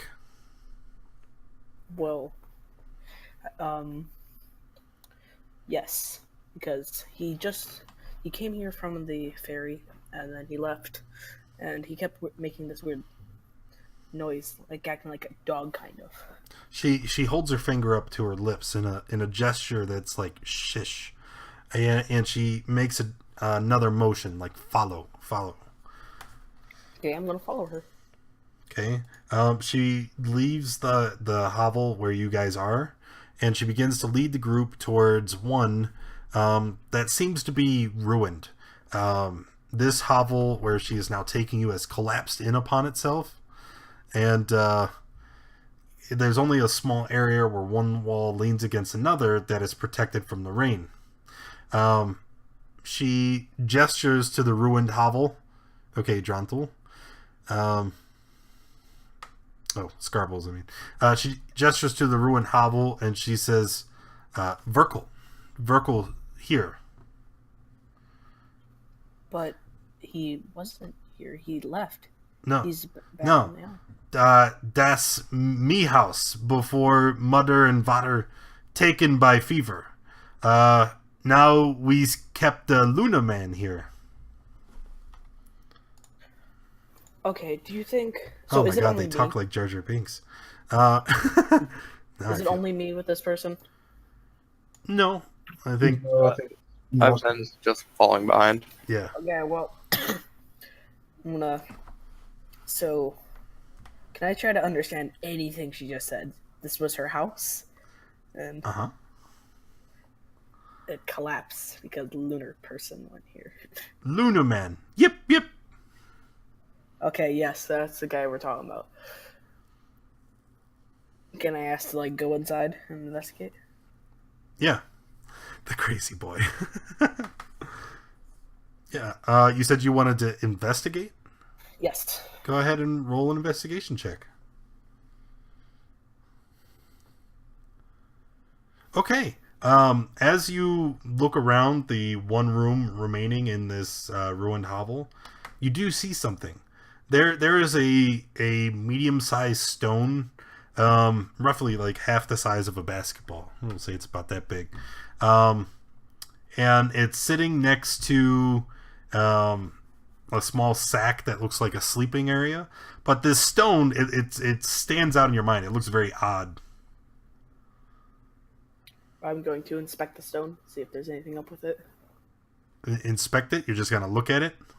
I mean, like, I'm gonna mess around with it, see if there's anything different about it.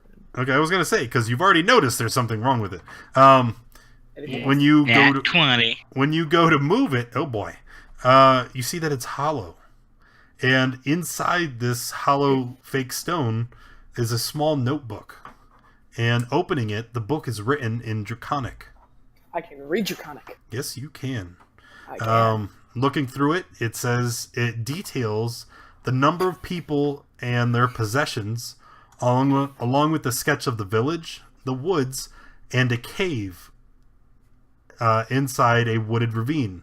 And the cave is circled, and you see written next to the picture of the the picture of the cave are the words "Infernal Altar." There's also inside the false stone a vial of green dust, and when you move the vial closer to your face, it smells terrible. Would I add that to my inventory or no? No, well, I mean you can, but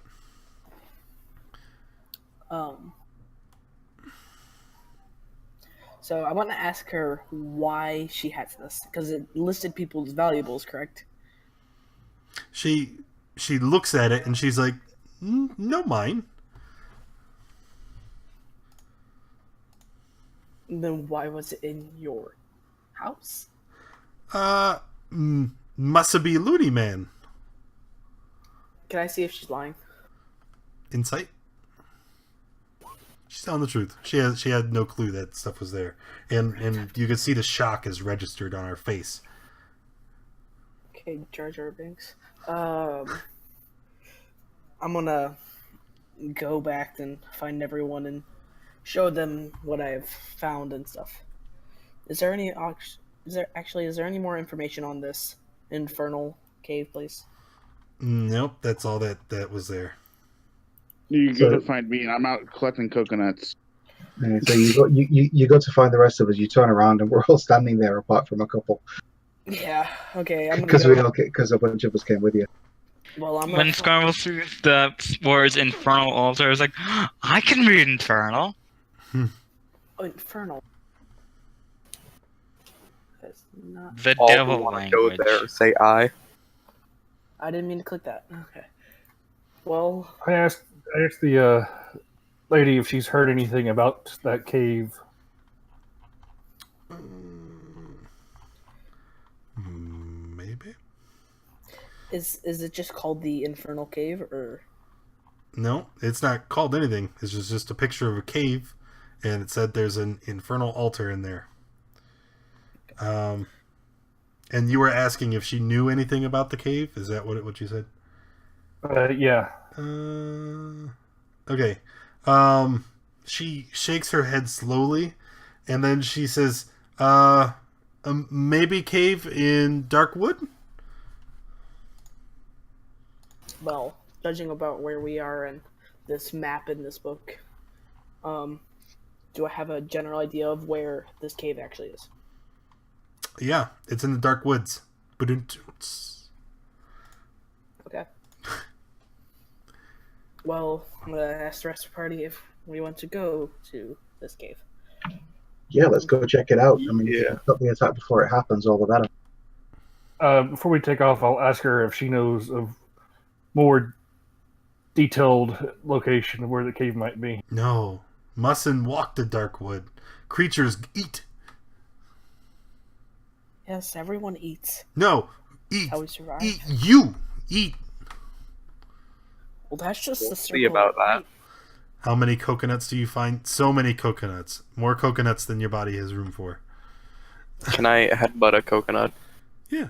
I mean, if you really want to. You have to find Dranthal in the first place. Can you what now?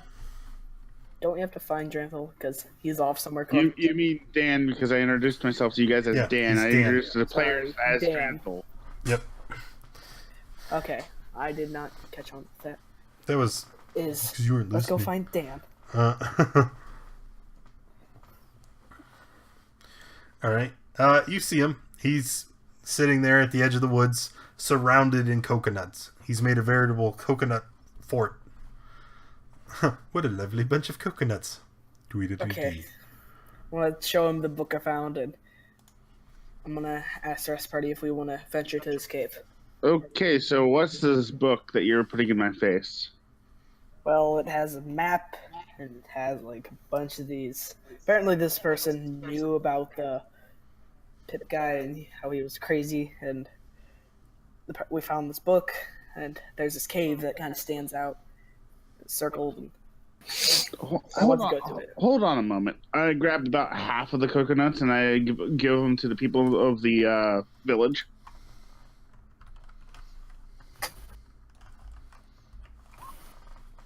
Okay. They take your coconuts and they kind of look at you again, still distrustfully.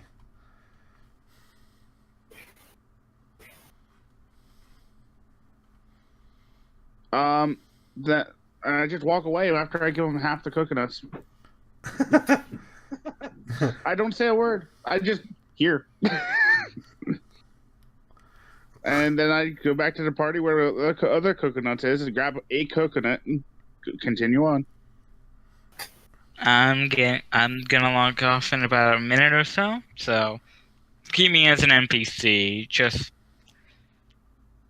act like I was acting currently. Just keep me as an NPC, okay? Just say you left the campfire on, and you have to run home. Yeah. Turn it off. Alrighty. So, are we going to this cave? Yeah, let's go. Bye, everybody. I'm going. See you later, man. As I let them go ahead of me, I'm gonna go and try and stealth. Okay. I will stealth with them too. All right. I'll have you roll when and if it's relevant. Okay. Okay. Because there's no point in rolling if there's nothing to detect you right now. All right. So you guys enter the dark woods, and you see the girl stop, and she refuses to enter. And she just kind of stands there at the edge of the forest and pleads, "No, don't come back." Something in the woods has got her quite scared. And since you know that there's a cave somewhere here, searching around the perimeter, you are eventually able to find it without problem. And inside, it's about probably 15-minute walk through the thickest part of the woods. Sorry about that. I did not mean to hit the rapier. I just meant to hit the stealth. Oh, that's all right. The part of the woods here are filled with briars and nettles, and there's a cave at the bottom of a water-filled ravine. Climbing down to the cave is quite dangerous, though. So I'm going to need strength athletics check to see if you can make it down without... Taking them terrible both those. Yeah. Will acrobatics work? Yes, sure. Oh. Could I re-roll for acrobatics or no? Sure.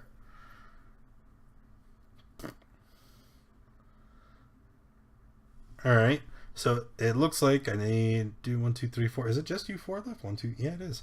Hold on, because I'm loading in because getting back on Discord disconnected me from the internet for some reason. Okay. In the meantime, since you 4 have all rolled, Baron is the only one climbing down the ravine. You lose your hold, and you fall to the bottom and take 2 bludgeoning damage. Everybody else is kind of looking at you and like, what? How do you do that?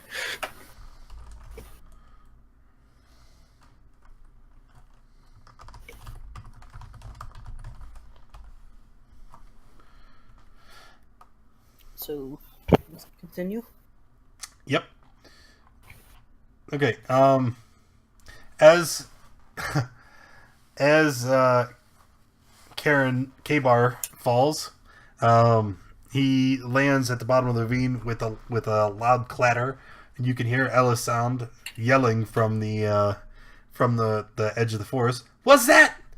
Must be ye creature of the woods lair?" Whatever the hell that means. And looking around, you see that the 5-foot wide rough caves move up and towards the center of the island.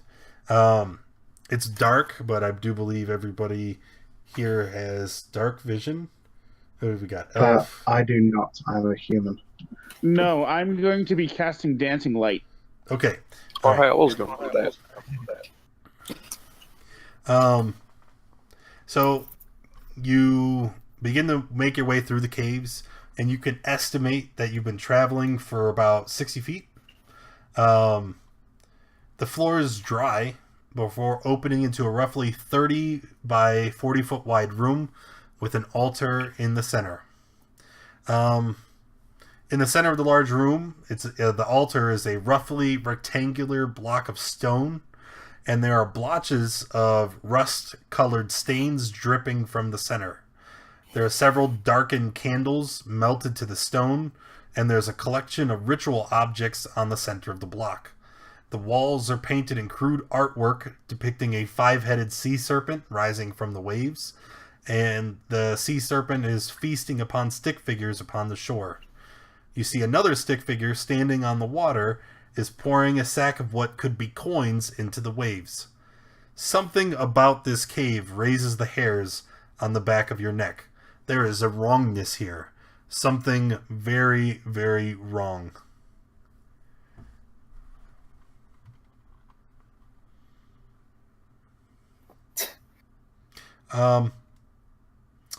Duck? Yes, me. You, sir, feel the exact opposite. Instead of feeling uneasy and worried, you feel quite happy and contented in this room.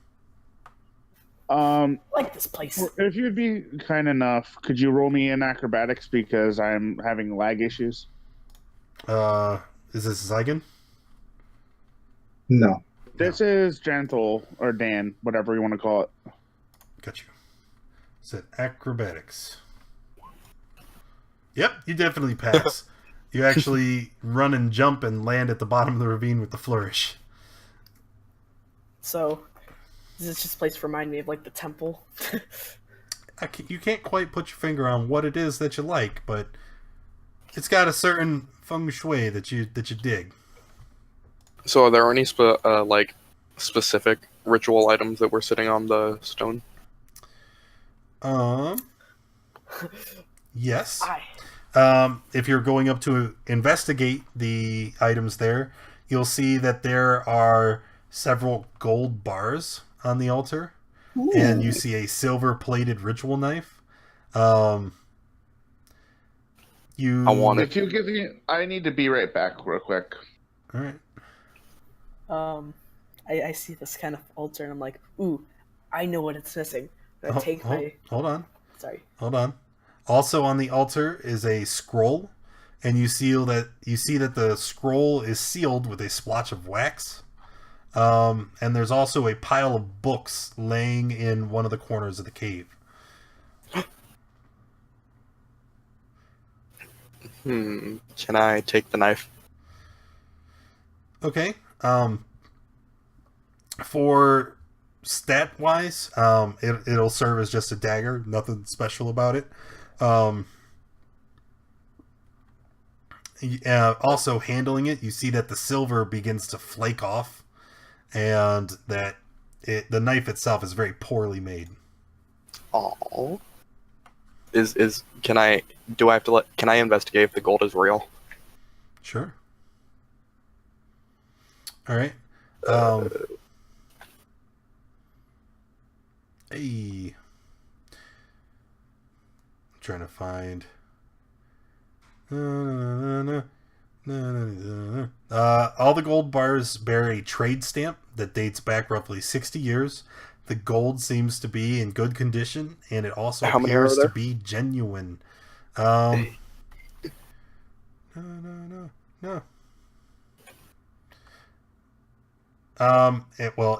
It doesn't matter, right? It's the way treasure works in Adventure League is nobody actually gains any treasure until the end of the encounter. So everybody who left early, haha. But we'll say that there are 4 golden bars, and that the combined total of the gold bars is estimated at about 200 gold. Okay. Yeah, and the way it works in Adventure League is anything that you like, and this is why generally when you say, "Hey, can I steal the flowers?" or "Can I do this?" It's like, yeah, sure, I don't really care. Donovan Knight, thank you for the follow. Welcome to the channel. And that's because anything that you do not purchase from a store disappears at the end of the session. You can't carry it with you. And any item rewards that are given from the campaign, any rewards that you get, like these gold bars, if you found any gems, you don't actually keep those on your character sheet either. You just get the gold value, and the gold value is almost always distributed amongst the party equally. So it's not like, like I'm gonna pick this up and it's going on my sheet and I get to keep it. It's like, no, the party finds it and then everybody shares. It's Adventure League. It takes a little bit. Yeah, that sounds cool. Yeah. On this ritual altar, I feel like something's missing, so I'm gonna take my prayer book all about Drishelm and place it on the altar. Okay. I really like how you're role playing this devoted acolyte to Drishelm. I'm gonna take it back because it's my only copy. Oh, that's smart. That's smart. Do the books in the corner look of any value or any significance? Roll me an investigation check to determine that. 11. Okay. The books are all rotted with moisture, and a great majority of them are useless. As you flip through the books and try to discern what their use is, you can only make out a couple things before the books are destroyed entirely. One, you can tell that all the books are written in Draconic. The writing is faded badly, and the only thing that you're able to make out is that the books are trying to determine the location of something called a dragon mask. I'm gonna go over there and read the books because I do speak Draconic. Again, all that they're information important. is public, and then they deteriorated, so the books are gone. Oh yeah. Dang it. I want a notebook.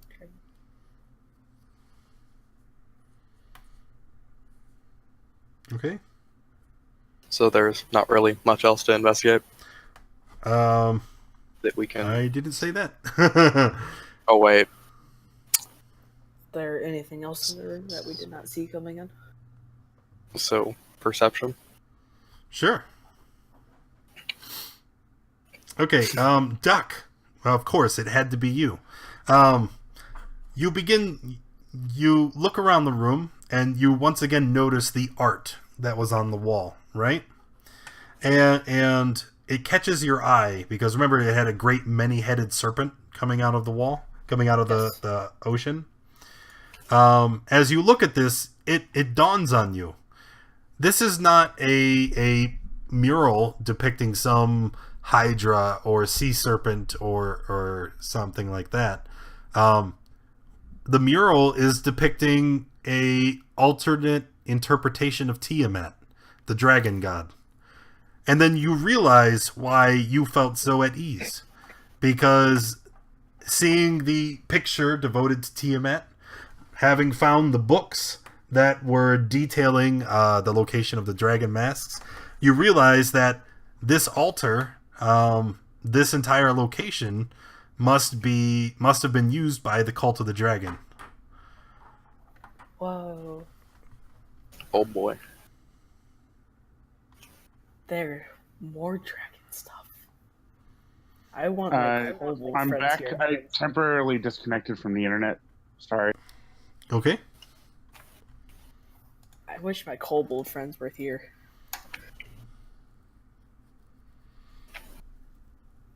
Did I miss anything? Yes. The cave is a cult of the dragon ritual chamber. Do the cult of the dragon have any ties to Dracoliches? Yes. Who is asking, by the way? This is Zygon. Okay. So Zygon, being that the just general knowledge, again, we're just going to give it to you for pacing. General knowledge about the cult of the dragon is they seek to, they worship dragons as the ultimate beings on the in all the realms of the multiverse, and they seek to put dragons in positions of power over all other races. And you know that how big and nasty and powerful a creature a Dracolich is, so it's safe to assume that the cult of the dragon would be seeking to create a Dracolich. And Duck and K-Bar, you guys were present in the last encounter. You actually remember from your past experience that when you were investigating the tombs, you had found a ritual where someone had tried to create a Dracolich. Just Duck is getting really, really happy because his kobold weird religion adopts customs and loves dragons. Thinks they're powerful.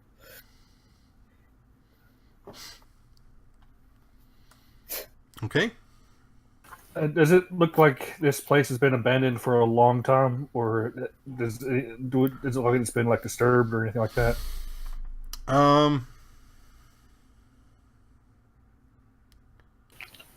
Well, Did we get another reception check to see that?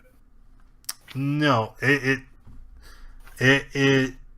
based on how long the books have been there and the general layout of the room, the fact that the stains on the altar are not wet or runny, it's safe to say that it's been out of use for quite a while. Is there anything else considering about that, like, dragon mask? No, that was all you could tell from the books before they were destroyed. And the only other thing in the room is the scroll that was on the altar. Can I pick up the scroll and read it? You certainly could. As you pick up the scroll and open it, all the candles in the room flare to life. And when you read it, you can see that this scroll is actually a contract between the servants of the Dragon Queen and the folk of the island. It details a deal struck 60 years ago in which the islanders traded their souls and a fortune in gold and gems in exchange for personal power and casting away the outsides. Unless the deal is broken, and then it doesn't say how the deal would be broken, but it doesn't matter because you've already dealt with, what are those, perception checks? For what?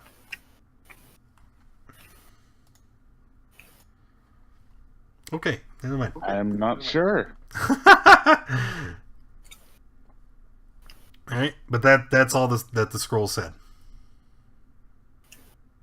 Is there, like, signatures at the bottom or something? Or? No. I'm gonna talk to fellow party members. I wonder if the deal would be broken if I ripped the scroll.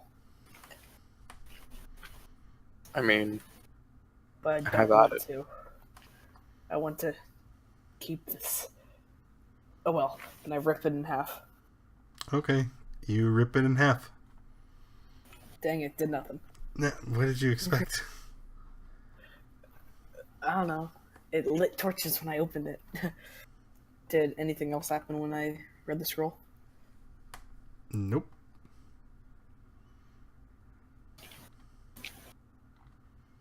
So does it describe? It doesn't describe how the how it might be broken, but does it describe what might happen if the deal was broken? It says, okay. It says that the servants of the Dragon Queen would protect the island folk. And that in exchange for their protection, the island folk were to stay isolated.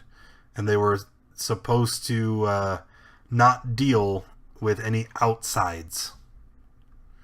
well, that seems like that's what we are. Yeah. Oh, us and the guy that went away saying yep, yep, yep. Possibly the ferryman as well. I mean, if they're supposed to be isolated, they shouldn't have a ferry that goes to and from the island. That probably makes sense. How about we... Is there any other rooms connecting this one, or is... Negative. I'm gonna pull one of the paintings off the wall. The one with, like, the serpent. I'm gonna take that with me It's not to show what? to the natives. It's not a painting. It's Oh. painted on the wall. Dang it, never mind. Okay. Now I'm just imagining a kobold trying to take a part of the wall off. Yeah. Like, Give it scratching to at me! Why won't it come off? Guys, I think we just endangered the people of this town. I think we should go rush back to the village before 8 o'clock happens. What if, like, the Yeah, we seer- should probably get back up. What if Okay. the seer was on the future? Yeah, The let's reason- leave. I mean, As, like Draco Lich undead attacks. yeah, What, something Dragon terrible is going to Claw. happen. guys, what if it only attacked because we came here? That's what I I'm mean, it saying, was happening is that before. we, by interfering, whatever protection this island has had is gone. Well, also you have to figure that just by us coming here and interacting with them, it kind of yeah. Yeah, we should probably get back up. Yeah, let's go. Let's, like, run. Well, we can head back to the village, but I think whatever deal was struck has probably already been broken. Like I said, the ferryman already comes to and from this island, and there's obviously already been people here. So whatever, I don't think we're making anything worse by being here. Yeah. Because the deal would have already been broken. Here's a counter argument with that one. If us being here doesn't affect anything, why was the other villages in the nearby vicinity affected? Because it happened Well, before. Well, those could be two completely unrelated events, though. Okay, so They could. listen, I think I'm gonna take the scroll, and I think we should get back to the natives and ask them about it. Ask them if they know anything about this cult. I agree with that. All right. Before we I'm go gonna too look much at the further, though, two halves. Derek, what are you again? Race and class? Oh, wizard and tiefling. Damn. Just give me 1 second. And then Dranthul. Human bard. Yeah, well, you already have. What the hell is your character's name, Derek? I can't find it. No, it is Derek. Oh, that's right. You don't have a sheet.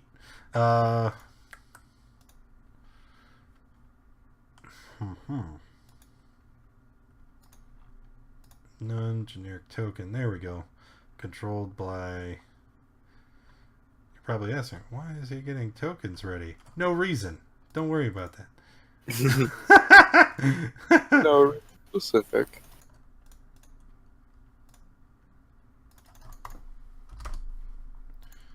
Okay, Derek, and then Probably should have ripped that paper.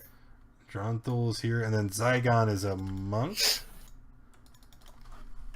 What kind of monk? I actually have a picture of him. I'm going to create a token for it now. Oh, really? So we got Aha! two monks, Okay, a cool. wizard. So, as you guys are exiting the cave, you hear the most strangest noise. It's almost like a slurping noise.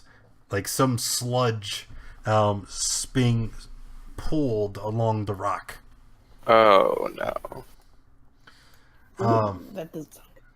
As you guys exit the cave and enter into the clearing of the woods, you see the creature in front of you, and let me post a picture in chat so that you guys can actually see the creature that I'm talking about. That is not the thing. That's the thing.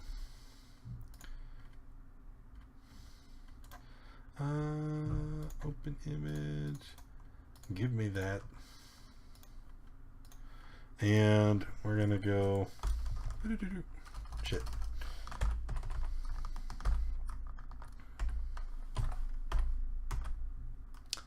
I did that backwards.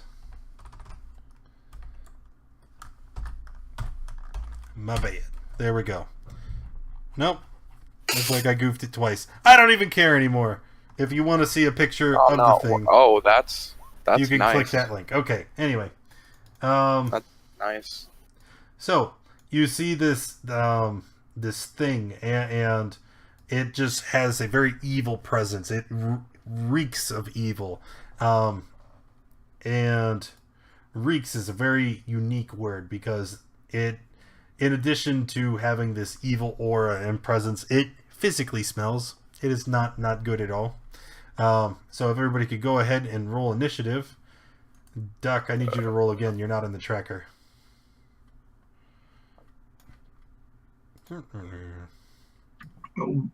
We have to select our tokens to do it, right? But I can't see my I token. forgot about that. Can't see your token? Yeah, I believe we have to select the token first, then do it. Either that, or you can open up your sheet and then click the initiative button at the top. But either way, it doesn't matter. So Derek, I'm gonna go ahead and add you a turn. Yeah, see, it rolls it, but it doesn't. It doesn't add it to the turn tracker because we don't have our token selected. All right. Zygon got a 15. That's not Zygon. It's Zygon. Derek got an 11. K-Bar Dranthul, Duck, my own son. Dummy. You rolled a 10. And then there. Okay, so K-Bar is going to get the first action in combat. So what would you like to do?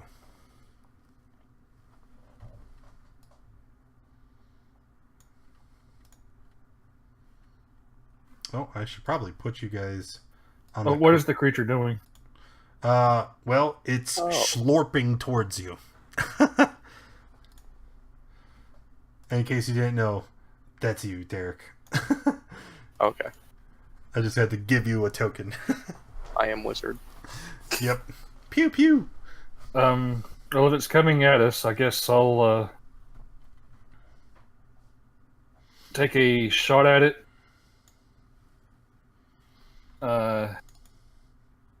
And then move back a few feet in order to stay away from it. Okay. So... Oh, geez. Yep. That is definitely a hit. Then I'll move... how fast is it moving? So far, very slowly. It's just been kind of lumbering along the rock. But it hasn't actually charged to the group yet. Well, then I'll move back about 10 feet. Okay. About half my movement. Zygon. All right. Well, I will move up to it. And which is it in a 10 feet square, or is it in one or the other? It's in... These are 5 feet squares. Yeah. It's just because it was in between two squares, that's all. It's because I just wanted to know where to slapped it on stand. there.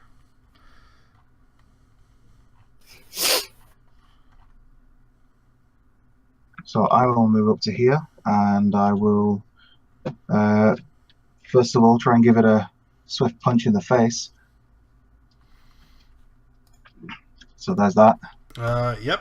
You punch it in the face, and then the creature just kind of rocks back, and you hear a snapping sound, and then it falls to the ground dead.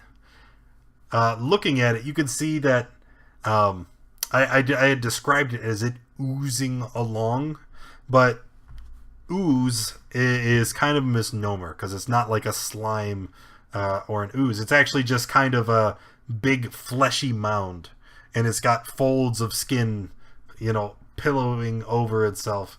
It's quite disgusting to look at. All right. Yeah, after doing that, I'm just gonna move back a little bit. Be like, well, that was a... Yeah, that was the thing, guys. That was quite the thing. Man, almost died. Alright, so now what would the party like to do? Yeah, probably try to get back still. Yeah, let's go to the town. So, do we have to roll for strength or athletics again to try to get up? While no. they're going back to town, I'm gonna see if this thing has anything of value or worth on it before going. Nope, it doesn't carry any equipment. It's just a fleshy, blobby creature. All right, I'm satisfied. Alright, arriving back in town, you can see all of them eyeing you suspiciously again.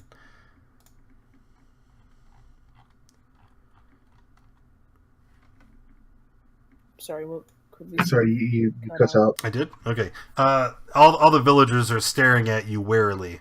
They don't seem interested in trying to communicate with you. They're keeping their distance.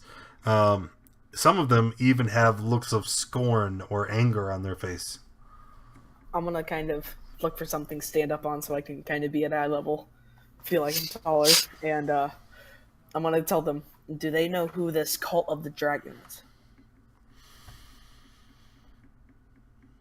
They all look to each other and start to whisper. Well, what were you going to say? I was gonna say, like, will someone speak up? Continue.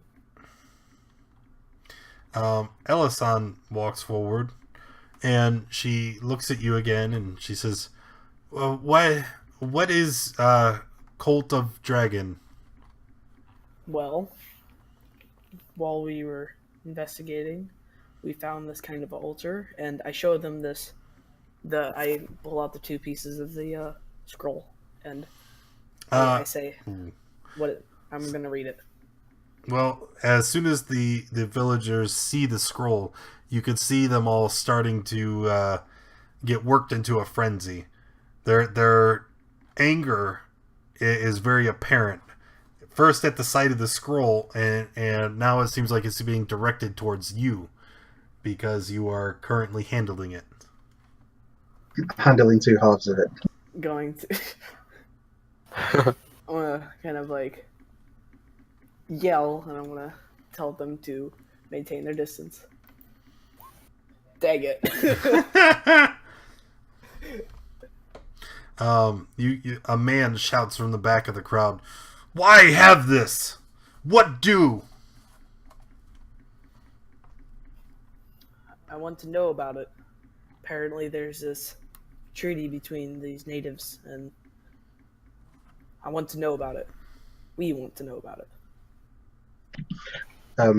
I turn to Duke and I say, maybe if they have an affiliation with the Cult of the Dragon and they sort of have difficulty speaking common, maybe they speak Draconic. Might be easier to communicate with them. Good idea. I'm gonna say basically, like, I'm gonna ask in Draconic if anyone can speak Draconic. You see a man, obviously older, and he's ornamented with feathers and beads, and he appears to be a very important villager. And he steps forward and begins speaking in Draconic, and he says, "I am Alberto.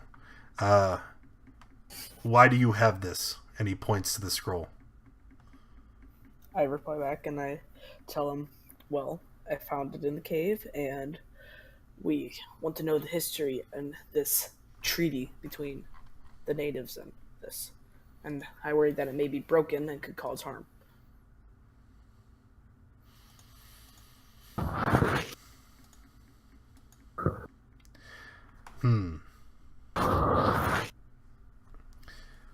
He picks up the pieces of the treaty, and he begins to talk.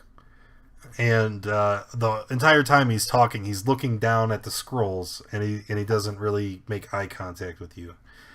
He says, "This village has existed for generations, since before the times of the spell plague. After all that time, the same families have lived here, intermingling such that it's hard to tell one family from another. The ever malignant degeneracy spread through the populace, making them more and more debased until we were barely civil anymore. Our village turned away from the worship of the gods, and instead offered their prayers to fiends and demons, fiends who would trade worship for very real power in the mortal realm. Unfortunately for us, it was the many-headed serpent that heard our answer." And what happened? Who was the many-headed serpent in the painting, Lane? Tiamat. Yeah. Tiamat, I know, you don't know. Tiamat was, she's a giant crazy demon god, and she was cast out of the heavens, and she currently resides in the Nine Hells. So if they turned to worshiping demons, and they were communicating with hells, it makes sense that they contacted Tiamat.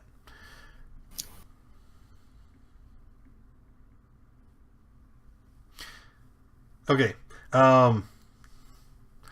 He says that he goes on to continue. He's like, Tiamat used her might to empower us for a while. We had to give all of our souls and our servitude to the Dragon Queen. But these past 60 years, she's made us suffer. In addition to everything we had to offer, she sends her minions to take anything of value. Her avarice is unmatched.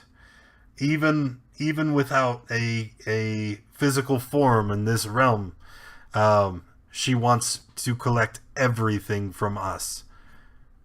She takes our food, our wealth. She leaves us nothing, and we live in these. And he gestures to the mud hovel that the villagers live in.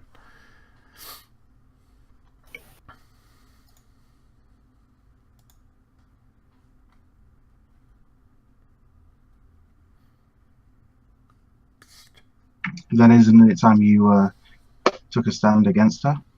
Perhaps left? We cannot leave. God. We are bound to this island. Even if we wanted to leave, this is our home. We know nothing else. Question. They said there is a way to break this oath. How would you do that? Well, that oath could only be broken in death. Either it should be soon that she'll send her minions to collect her bounty, and either we give them what we have and then we die, or they kill us and we die, or through some miracle that we don't deserve, if we kill our attackers and survive, then we would be free. What are her minions exactly? Chocolate? That I do not know. I do know that there is a ship that we have called the Audacity, and that it is piloted by undead, and it should be arriving today. Today is the harvest day. It would be at 8. What time is it now? 7 o'clock. Okay, so it might be an idea to head towards the docks then, if that's where they're going to be attacking. I mean, that corroborates everything regarding the ghost ship as well. So we're gonna try to fight against all this undead from a god. Well, we don't know. We don't know. Well, I mean, gods sometimes use, weak and ineffective minions just as fodder. If it's a village that's not really likely to put up much of a defense, then there's not much point in sending its best and brightest. Well, not only that, but why send so much of your army that you leave yourself vulnerable in a different area? Exactly. Doesn't seem... I don't know, there's something missing. If these undead have been what has been attacking villages getting closer to this island, then if we don't stop them here, then they may cause harm to bigger and bigger town. Does that mean that the other towns made pacts with Tiamat too? Possibly, or at least had some sort of affiliation with the cult of the dragon. Failing that, maybe they just got in the way.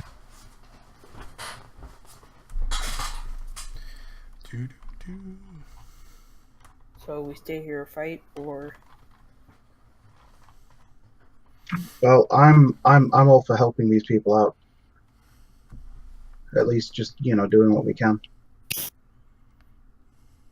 We've got like an hour, right? Mm-hmm. The docks. If I go to the docks, is what else is around that I could actually use to my advantage other than trees? Let me try to find.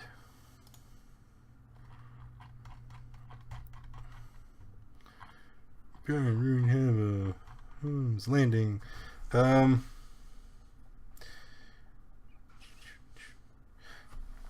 Let's see. Around the docks, you find barrels of fish oil that the villagers have used to fuel their lanterns. You find fishing hooks, line, rope, and nets. I would suggest we pull the line nets and stuff like that in during this, and we can use the barrels as like, I don't know how much weight does fish oil. No, I was just thinking like we roll the barrels over them. Well, I mean, if the fish oil lights their lanterns, then obviously it's flammable. Yeah, so if they have bow and arrow, we can like light the one end of the arrow shaft and like shoot the flaming arrow into the barrel. How about we get ready for a fight? We'll tell villagers, all the natives, to gather any weapons they can, make weapons, prepare for a fight. Yeah. Is that what you say to the villagers? Yes, I'm gonna step up on something, probably a barrel, try to gain some height, and yell out to the villagers to gather weapons, hide your families, find anyone who's willing to fight, and get ready for a battle. They, you see the main person that you were talking with in Draconic. He turns and rallies the message to the rest of the villagers, and they have a conversation in a language that you don't understand. After a few seconds, the elder, he turns to you and he says, "No." What do you mean, no? He says, "I mean, no. You are outsides. How do we know this isn't a trick? How do we know that siding with you against Tiamat won't be a mistake?" Well, you're gonna be dying either way. Okay? You either fight or you don't, and the possibility could still be the same. But if you fight, you still have a chance. No, not the same. Maybe this is a trick. And if we side with you, some worse fate will befall us. We don't know you. We don't trust you. Why should we trust you? You gave your souls to Tiamat, so whenever you die, you're going to be drugged to the 9 hells. What could be worse than that? That's a pretty convincing argument. Can you do a persuasion check?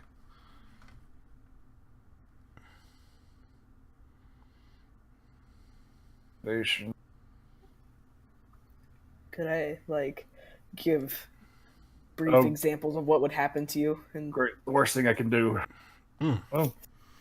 No, that's pretty convincing.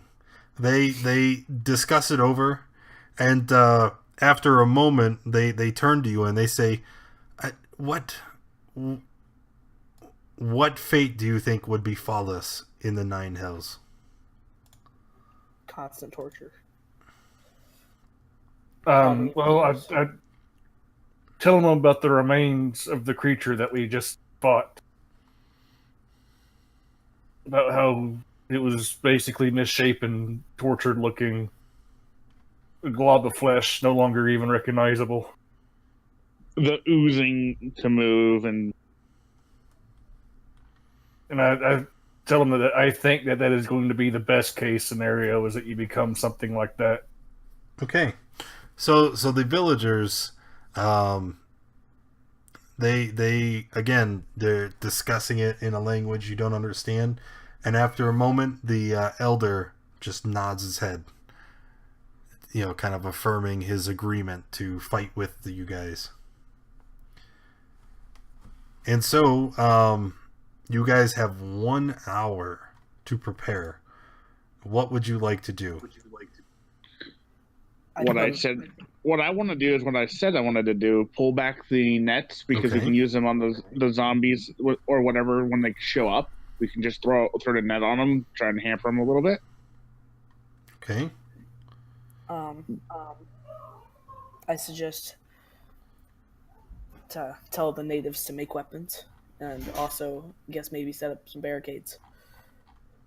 Okay. While they're doing that, I'd also prefer them to make some sort of ranged weaponry instead of melee, but have something like a club if need be.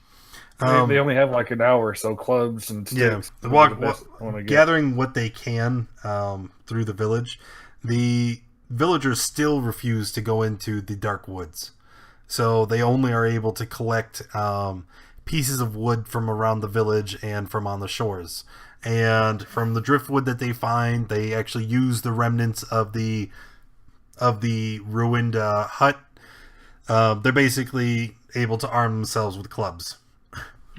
Where the place where we came in, is it an actual dock or is it just the boat pulled up onto the beach? It's just the boat pulled up onto the beach. So there's no set dock. Right.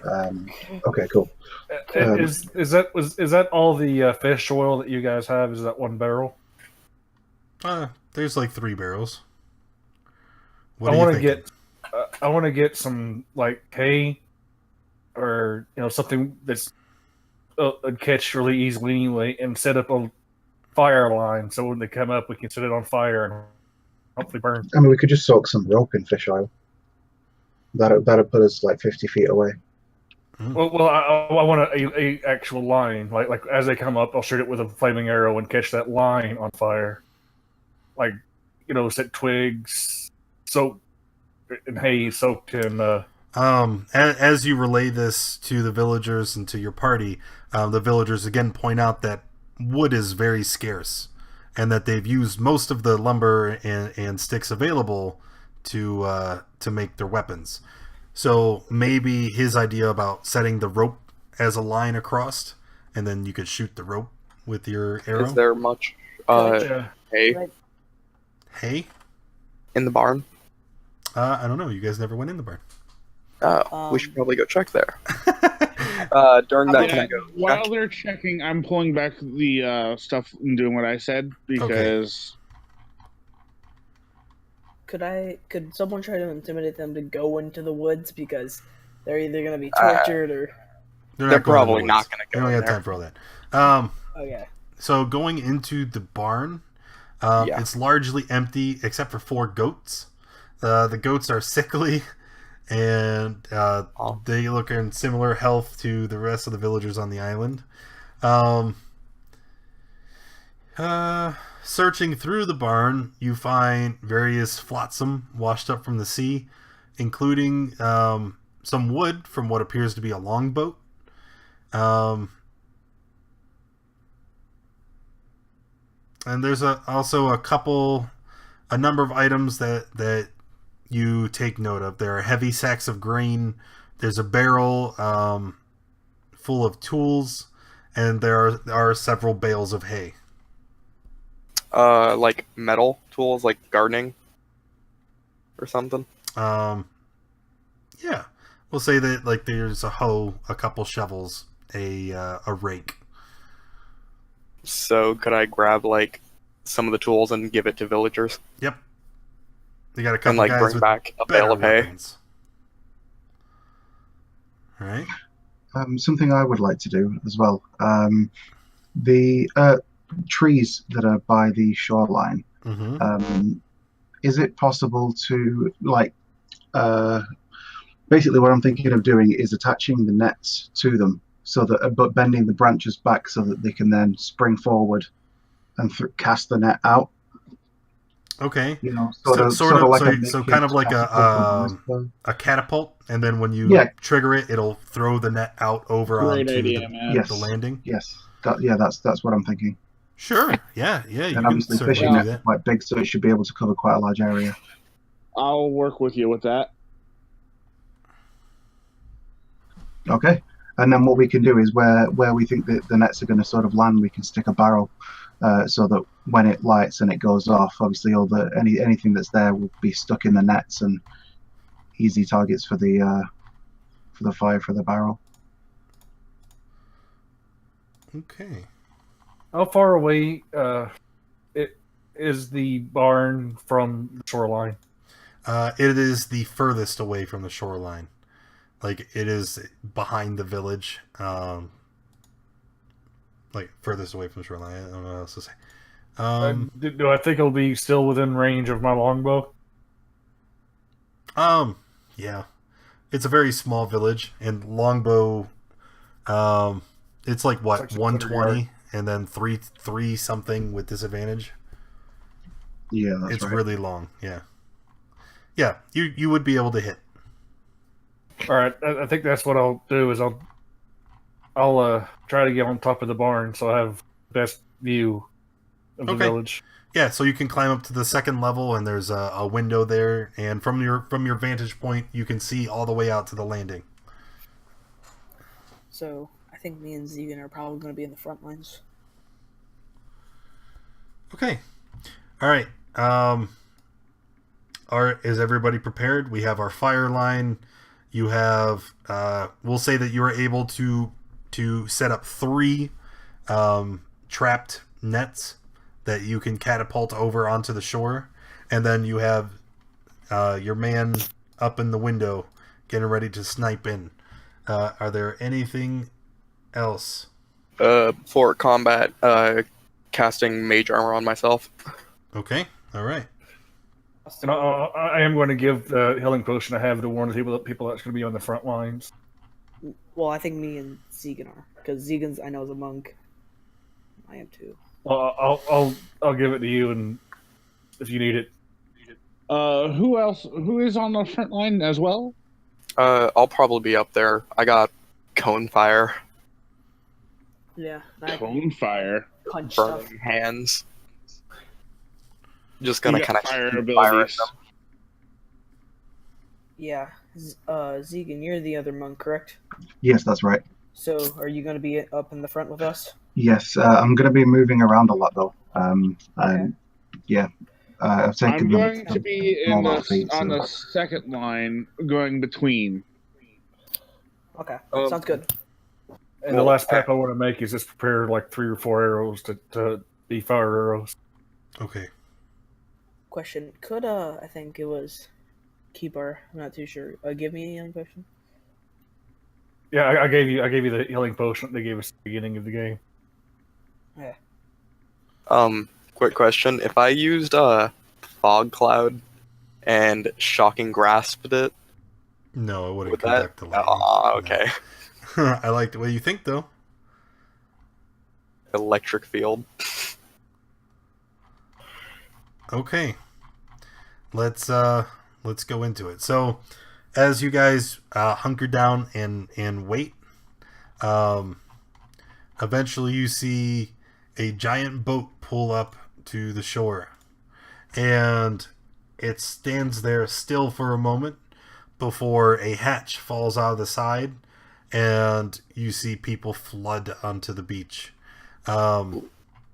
There are what appear to be kobolds and humans running out of the ship. The kobolds and humans, they appear to be made of rags and bones, and there's an eerie light that emanates from all of them. Somewhere in the night sky above, there are thunder clouds, and the moon is a slim fading crescent. In the wind and rain, the light is dim, and through the sheets of water, you can see the pale glow and swirl of fog, unaffected by the storm approaching the landing, and the screams of the damned fill the air. So now, as this massive horde of people rush onto the beach, first thing that we're gonna do is the fire line. So you said you were gonna fire an arrow to try and hit this rope that we've laid out and light it on fire to make a barrier and slow their advance, right? Yeah. All right. I would like you to make a dexterity check, please, just to see if your aim is true and if you're able to hit the rope and light it on fire. Oh no. Glad to see I'm doing better. Yeah, well, I got the cast off, so that's good. And I can almost close my hand. Ooh. Oh no. Oh. Oh no. Oh my. All right. Oh. So right off the bat, your aim is off. The fire trap does not go off immediately. That doesn't mean you won't get another opportunity to later. But they are advancing up the landing unabated. Next thing would be to let's see net if trap, right? yeah. So there are 3 of them, okay, and we're gonna say that there's 1 person manning each one. So who's the guy in the sky up in the barn? Is that Derek? Keybar. Keybar. Okay, so that's Keybar. So we're gonna say Duck, Derek, and Zygon. You're each standing at a tree. You've got you're at the ready to spring your net trap. I would like each of you to what the hell would this be? Let's just hold on to the net in the first place. No, because you're not. You're just springing a trap, right?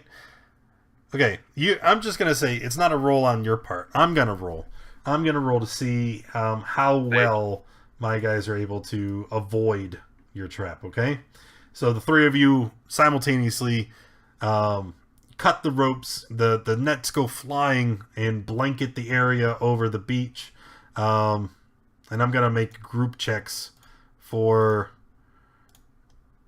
some of my guys here. And 1, 2, 3, 4. Majority fails. Okay, so a large portion of the advancing unit is trapped inside your nets, and they're stumbling over each other, and it slows their advance. And after this happens, you can see a lot of the villagers run up to greet them in combat. Okay, and as the villagers attack,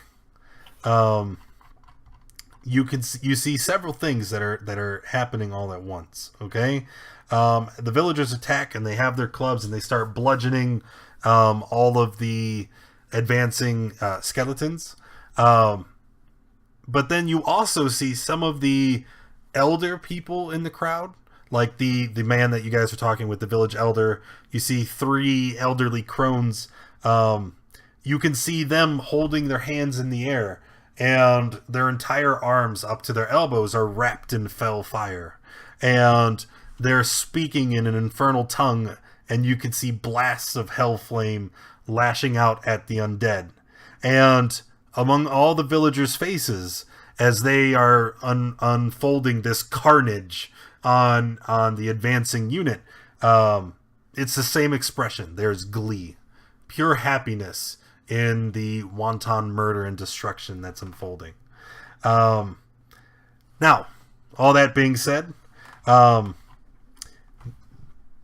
group of the invading undead, the villagers are clashing, and it looks like the villagers are coming out on top, right? Because most of the undead are trapped in nets. They're at disadvantage, but there is a small faction that breaks through the line and is approaching the party. And this, I'm just going to tell you so that you're kind of aware of the purpose of all your traps and whatnot. The size of this unit is going to vary based on how effective your defenses were, right? But I'm going to go ahead and clear the tracker, and if everybody could just roll... Did I move you guys? No, I did not. If everybody could just roll initiative for me, and then I'll start placing units. So we have... That would be a 1. Yay. Man, we're amazing. A 9 and a 4 right off the bat. And another one. Yay, another one. All And an right. 8. Oh my gosh. This is so good. We're gonna die. And another 9. Oh my god. So are we at, or have they completely passed the point of like all the oil? No. There's still a large unit there, and here, I'll even put that onto the map. 1, 2, 3, 4. Please don't get confused between me and the other kobolds. We were really counting on those traps working. One bandit. We didn't really plan for them to get through. If there are some of them on it, I'm probably gonna try to flame coat. Okay, so there's them. K-Bar is way back here, and K-Bar, you are attacking down at the group, so all of your attacks through this combat are going to be with advantage. Okay. Initiative, and then I'm going to lay. Oh damn! I'm going to lay the rope. I'm going to say that the rope is right there. Oh. Okay. So these guys, they are they're charging at you, right? Like they're getting within to the point where it's about melee range. They're gonna be beating somebody's faces. I'm just gonna switch you two because in my mind it makes sense that your caster would be a little bit further away.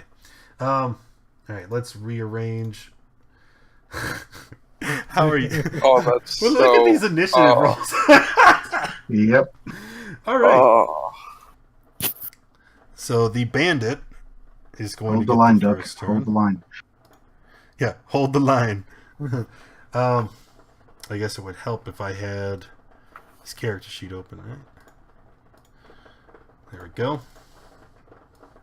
All right. So he is going to run up and yep, he's just going to run right here. And he's going to start attacking at Duck. Slashes at you with the scimitar. And 16 versus AC? Is that a hit? Alright, so he gets you for 2 slashing. Eat that. And then the kobolds.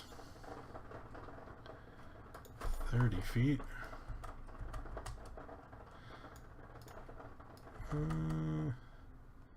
Oh. Here. Oh, Duck. Oh, no. Oh, It's 'cause no. They recognize me. Oh, no. Yes, they do recognize you. As a matter of fact, that's why they're so hostile. They run up and they're screaming things in Draconic. Traitor! Blood traitor! And they are going to attack. So we'll do the first four surrounding Duck. Oh, no. And these are all going to have advantage because of pack tactics. Oh, I'm really dang glad it! So, really glad I gave you that healing potion now. Ooh, miss. A hit. That's hit. For 4. Miss. 13. That's miss. 1, 2, 3, 4. Okay. And then we have one here next to Zygon. Oh, that was close. 21 is a hit for 5 piercing. Okay. All right. Wait, is it day? No, it's nighttime, remember? No, it's night. Dang it. Okay, I was gonna say. No, you want it to be nighttime. You have disadvantage in day. Oh, you but I wanted was like, them to day have one too. disadvantage. I get it. All right. Yeah. All right. Dranthul.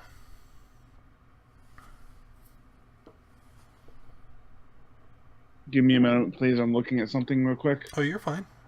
There's no rush.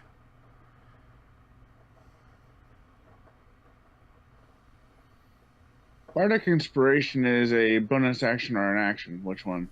Bardic Inspiration. I think it's a bonus action? Yeah, I think it's a bonus action. Yep, as a bonus action on your turn, you choose another creature within 60 feet. They can hear you and they get a d6 as a bonus die. Yep. All right. Well, first off, in that case, I'm pretty sure I have range for this. Yeah, I do.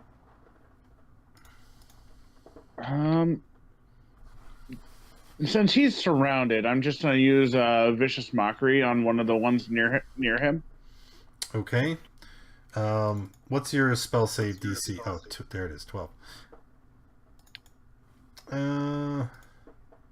Fail. So all right. He's going to take I'm 3. going to. And I'll link it so you can see what it actually all does. I know what it you does. already know. He has disadvantage on his next attack. Yep. And the next thing I'm going to do is I'm going to give Bardic Inspiration to the one that's surrounded. All right, Duck, you have Bardic Inspiration. I'm going to represent that with Fist. Then So- just give me inspiration on next roll. No, it's not. It's not the same as DM Inspiration. It's a D6, and you can use it on an attack roll, an ability check. You have to use it. You can use it after the roll, but it has to be before it's decided what that roll does. Okay. Okay. All right. And I'm going to move here. Okie dokie. Maybe. There we go. All right, Duck. That's my turn. I immediately yell back to him in Draconic, Fortress Talum, and then I slash at the one to the bottom left. Okay. 17 is a hit. Roll damage. And that is a dead kobold. And then I punch the one to the right of me. Or one right below me. 16, also a hit. Okay. For 5. Not bad, not bad. Do you have anything else? I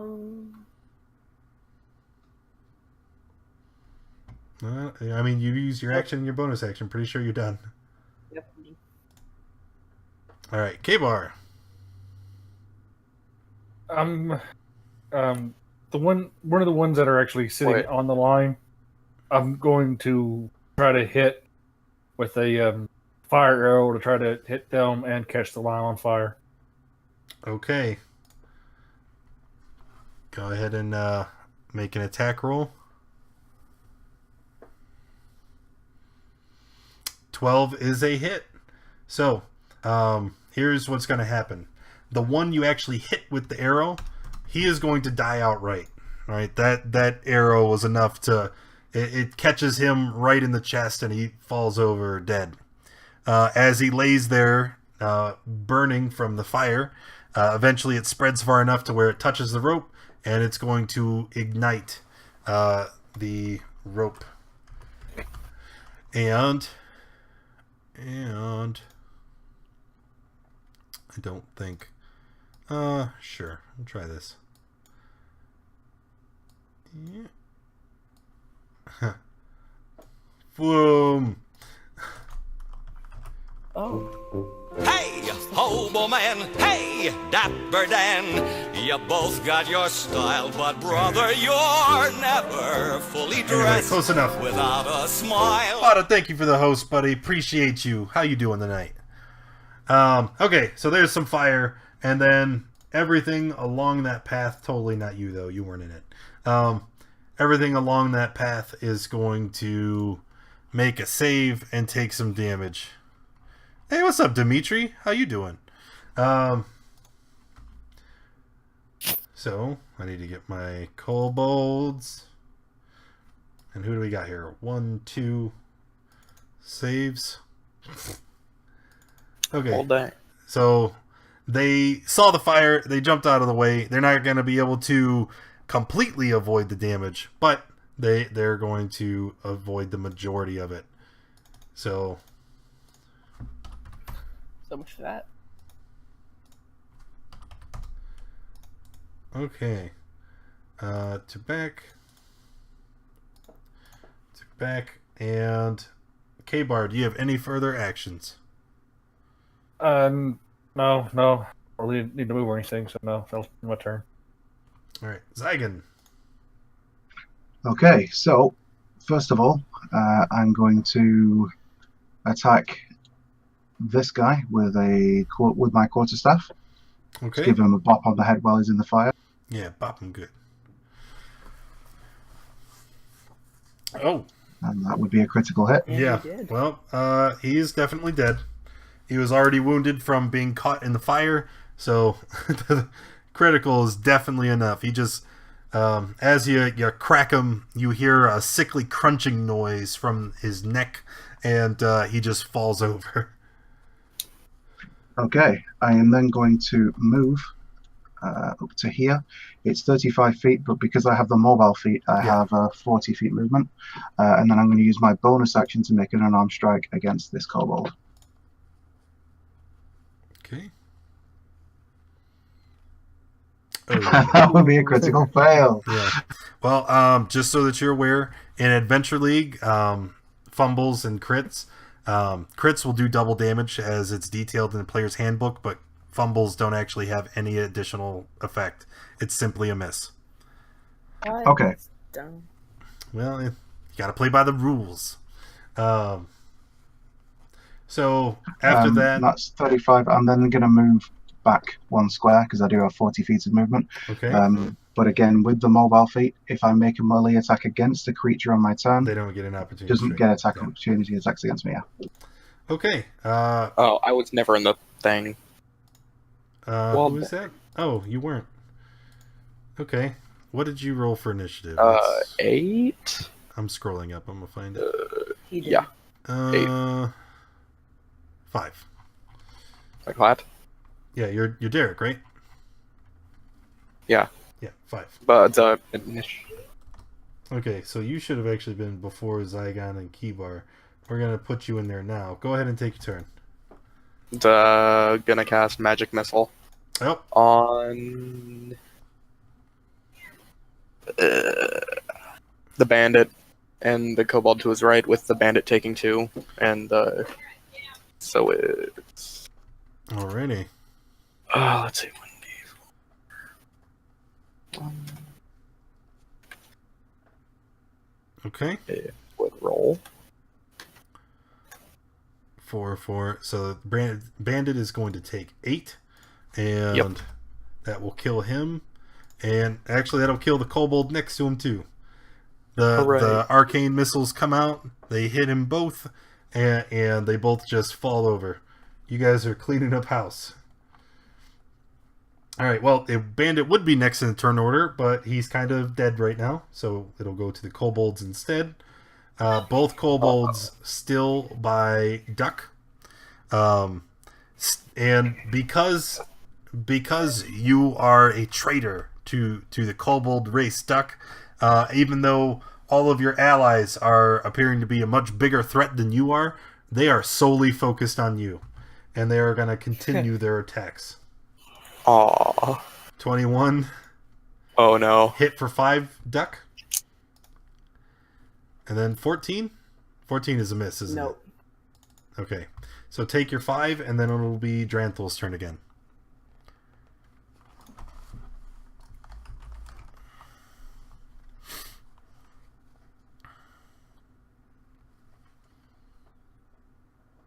All right, so I'm going to. I can cast Vicious Mockery as a main, an action. So that's going to be on the one closest to me. Okay.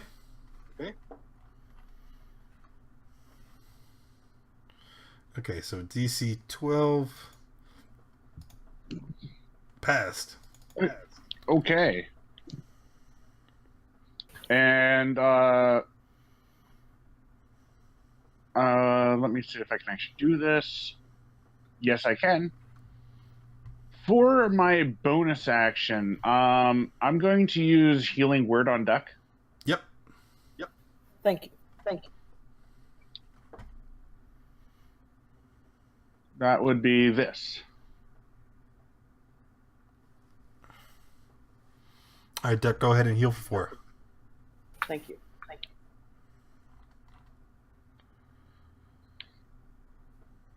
And that'll be my turn.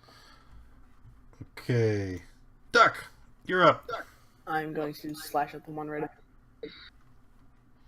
Nope, that's a miss. Well, I'm going to punch. And okay. What is this? Wow. It's exact opposite to mine. Yeah, I know. 5 damage. 5 is enough to kill the kobold. Punch its head And, clean off. I'm going to use Fury of Blows to punch the last one. Do you... Oh yeah, you are level 2. I forgot. 24. Yep, that is a hit. For 7, that will kill the last of the kobolds.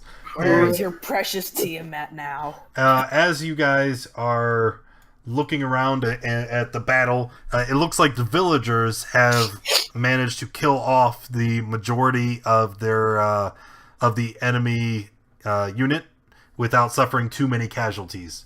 As the villagers are celebrating their eminent victory, Elisand runs up and is pointing at the boat where all of the undead had come from. And as she points, she's yelling at you guys. She says, "Take the fight to them! Don't let them escape!" And you can see that the boat is trying to pull up its oars and run from the island. Well, Do we want to pursue? yes. I mean, yeah, if we can, absolutely. I want to kill more. Yeah. Good. I have no problem killing more. Let's go. Alright, give me 1 second to place you onto map. Do do do do do. Duck duck duck. Zygon. Quack. I was just say goose. Lenthal. And K-bar. Between having to climb down and just having short gnome legs, I'm probably Duck. the furthest back in again. 1, 2, 3, 4. Who am I missing? Oh,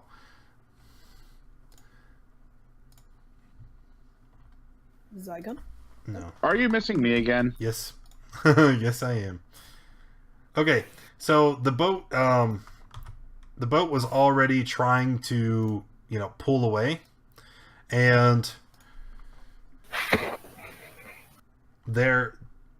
Give me 1 more second. I have to readjust because 2 people left early. Motherfucker.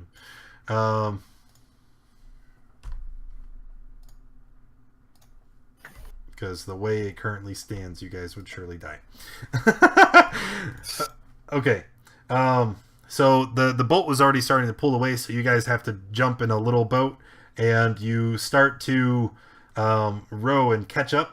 And this is where you guys are, right? So you have your boat, you're pulling up to the main vessel, and you can see the majority of them on the ship there. One of the villagers sent a blast of hellfire towards the boat, and you can see that it's starting to burn, and that the majority of them are in a panic. This is a new combat. Everything's So, all black for me. Yeah, me too. it's because you don't have vision. Okay, then I'm gonna cast dancing lights again. You don't have to cast dancing lights. I just need to click the has sight button. Are we allowed to make actions now, or are you still narrating? Well, let me see if let me make sure everybody has vision now. I can see. I can I see my can see token. myself, but that's it. Okay.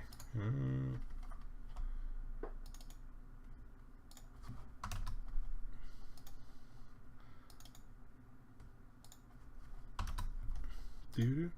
Looks like we're short a person. 1, 2, 3, 4, 5. Hey, not. Oh, we're not. Oh, I only see myself and 3 others. Oh, somebody's in the back. There you are. Everybody should be able to see now. We good? Yep, I can see a bit. Okay, good. I see. I got a circle. Yeah, it's because it's dark. Okay, so new engagement. Everybody, go ahead and roll initiative again for me. Kidding me? Hey, That's we got better. some better rolls that time. Mine got worse. Yeah. Does Bardic Inspiration go for initiative? It could be. Yeah, you can. I believe you can apply it. It's whatever you want. Did you roll your bardic inspiration? So now Yep. your initiative is an 8. I don't think it'll matter, but That is hilarious. Hey, it's better than what it was, right? yeah. Hey, I'm yes, ahead it of is. someone. Bandit, Cult Fanatic Guard, Kobold. There we go. And let me just check. Zygon, Keyboard, Duck, Trenthal. I don't have Derek. He rolled a 14. So add turn 14. Okay, it's looking like Zygon is going to get the first round in combat. So you guys approach the main vessel, and you throw up a small rope ladder to connect the two vessels. And so it's just, this is again a 5 foot grid. So it'll take you just 5 feet of movement to move from where you are onto the boat. Let me see if I can place. None of those are rope ladders. Don't make me a liar. That's a tiny ladder.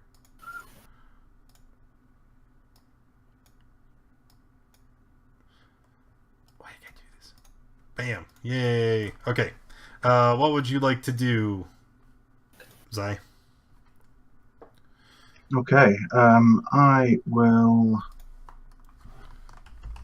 First of all, I'm going to throw a. Yeah, I'm going to throw a dart.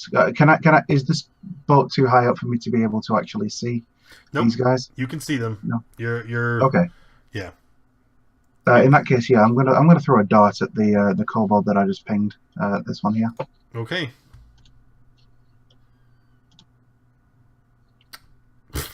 All right. Your dart catches him in the throat.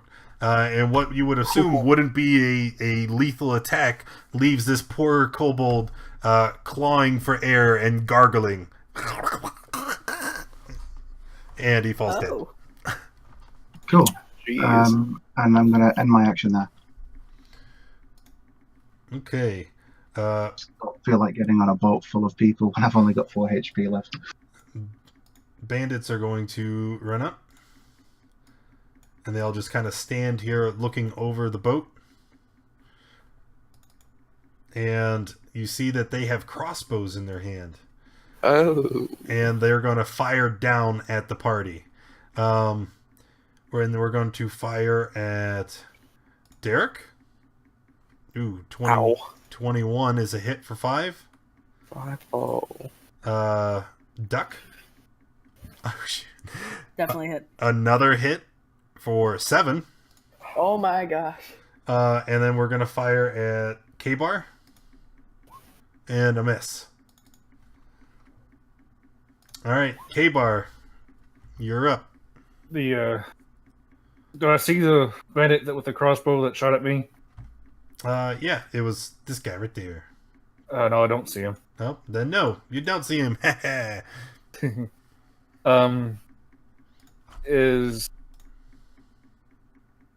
they all come from that direction?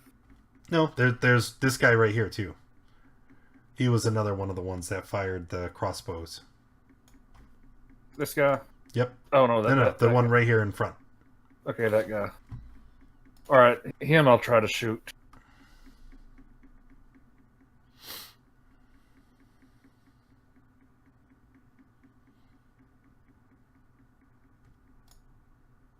Yep, that is a hit. All right. I don't really want to move, so I'll my turn here. All right, the kobolds are going to take their turn. This first one is going to run straight down, and it's kind of standing on the rope ladder. It's blocking your way, and it's going to try to stab at Duck. Hit. And unconscious. Oh, poor Duck. The second kobold is going to... Oops. No, he's going to run over here. And you see it start... you see them start throwing buckets of water onto the fire. They're trying to stop their vessel from going down. Alright. Drenthal?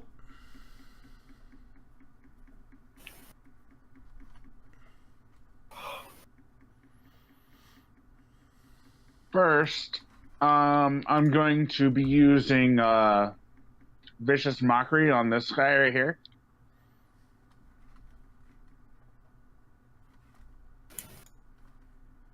Which guy was it? I missed the ping. I'm sorry.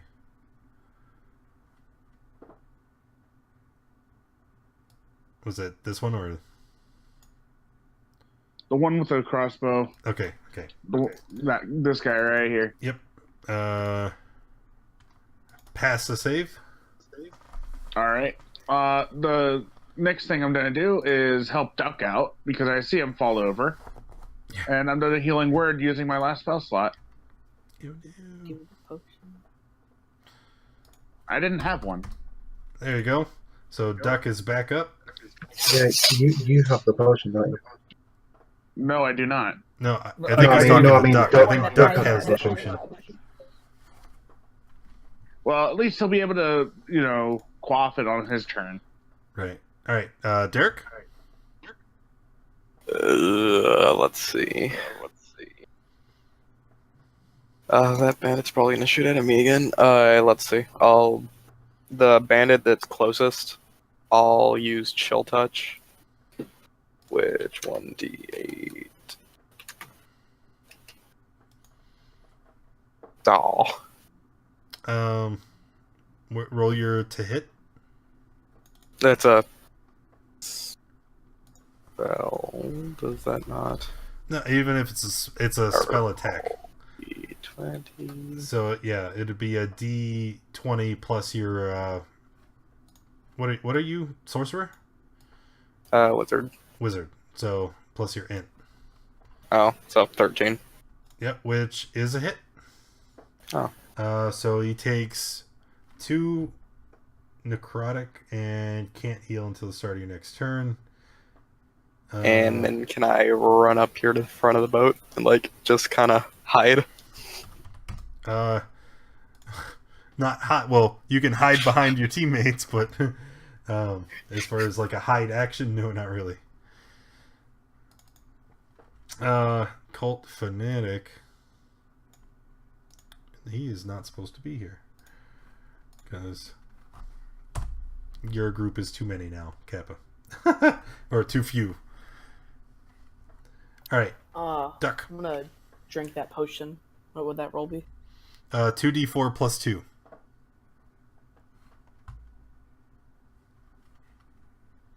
Yeah. So heal for 5. And that would be my action. Yep. Wait, can't he attack? No. Isn't a potion a move action?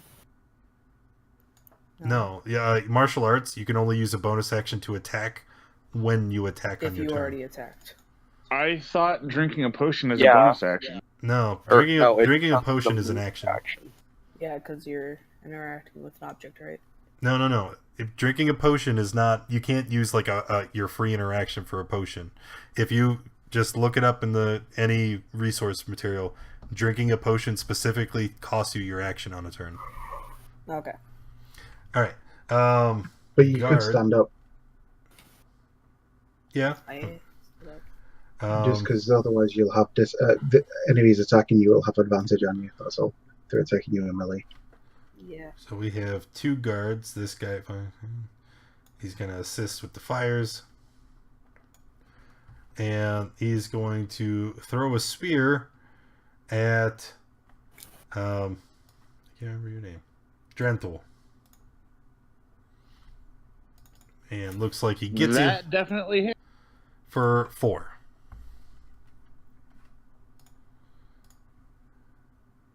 And then it goes back to Zygon. Okay. Well, let's see if we can get this kobold out of the way first of all. So let's give him a bop with a quarterstaff. Give it a good spinning and see if I can sideswipe him. But maybe not. So, yeah, an 8. I'm assuming that's a miss. That is a miss, yeah. Okay. Well, as I swing and kind of overextend and miss him, I kind of spin round and give him the old roundhouse kick to the face. Okay. And probably fall off the boat. Yep, that is a miss. Make it fall off the boat. No. It's just a miss. That's my turn. All right, back to the bandits. Oh boy.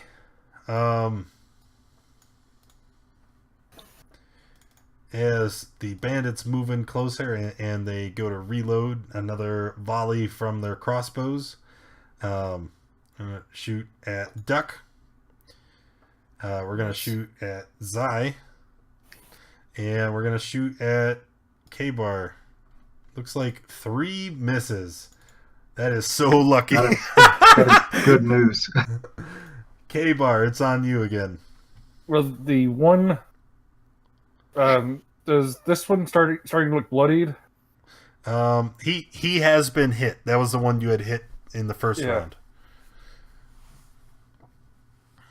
Well, I guess I'll go after him again. That'll do it. Ooh. Okay, arrow catches him right in the chest, and he grabs it for a moment, and then he falls down into the water. Splash. Oh, not getting that arrow back, and I'll end my turn. Kobolds again. So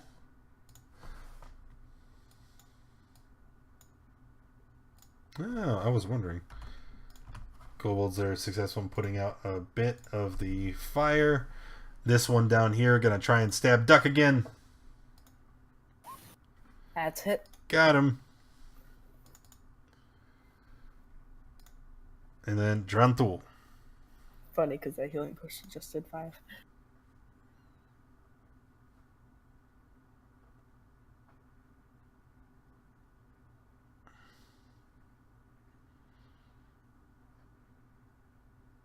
Sorry, I was muted. Oh. Yeah. I'm going to move to about here. And I'm going to swing at the thing on the ropes with my rapier. Okay.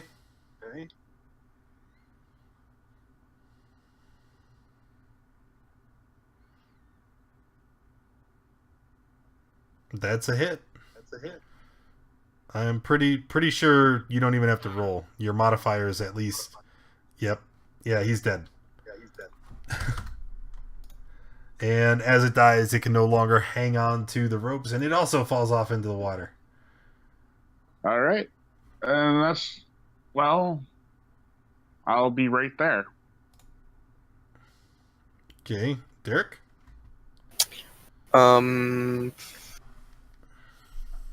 Just gonna chill touch the. What's the guy's name? Yeah, with the spear. That's a guard. Yeah, guard. Oh, critical. Whoa. So roll 2d8. I think it's just 2d8. So 9 necrotic to the guard. Yep. And he can't gain hit points. Boo. He's in bad shape.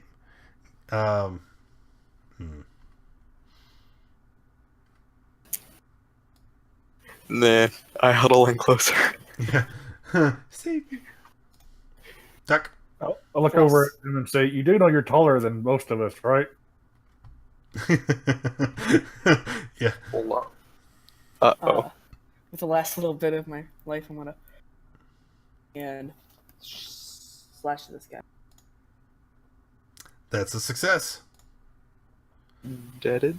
And it is dead. And then I'm gonna move. And Fury blows. Okay, that's the last of your key, right? Yep. All right, make 2 unarms. That's a hit. For 5. Oh. Womp womp. Sadness. At least you went out swinging. Yep. I ain't going down like a chump. All right, the guard. This one back here, seeing that the regiment in the front of the boat is losing the fight. He's gonna give up on trying to put out the fire, and he's gonna approach 5, 10, 15, 20, 25, 30. Can't quite get to the group, so it is instead. I took a second to figure out where Duck went, and he is going to try and throw a spear at Duck. Oh, he's under him. Oh. Yeah, it took I me a lost second. him too. Duck is 14 a hit. Nope. Okay, Zygon. Let me get rid of this. Okay, so let's get moving. So 5, 10. Is that your dying wish? Yes. Remember me. Just Yeah. on your will? Remember me. Wait, no. Just remember Giselle. Remember the So- mighty, the red, the powerful. I'm gonna move up to here and try and give this dude a whack with a. Give this dude a whack with a quarterstaff. Alrighty. Is this a two-handed or one-handed trick? Two-handed. Okay. So that it. Yes. Oh yeah, it rolls. Does it roll both? Yeah, it I think- rolls both. The one on the left is one hand. The one on the left is two hand. But I think so far we've only been paying attention to the left. See, so like right there, it's relevant because that is a hit, and that is 6 damage, and that will kill the bandit outright. All right, and then I will use my martial arts to make a bonus attack against the other bandits. Okay. The roundhouse kick works this time. Yep, and it does. You catch him square in the jaw, and he looks a little shocked. Oh. And are you finished? And then I'll just move up to there and then end my turn. Oh, that's right. I forgot about your feet for a second. All right, Bandit is going to take his turn. Seeing as how you just kicked him in the face, he's going to respond with the crossbow aimed at you. And 10 is a miss, I'm guessing, right? Yes, it is. Yeah. All right, K-Bar. All right. I guess the other crossbowman, I will try and arrow.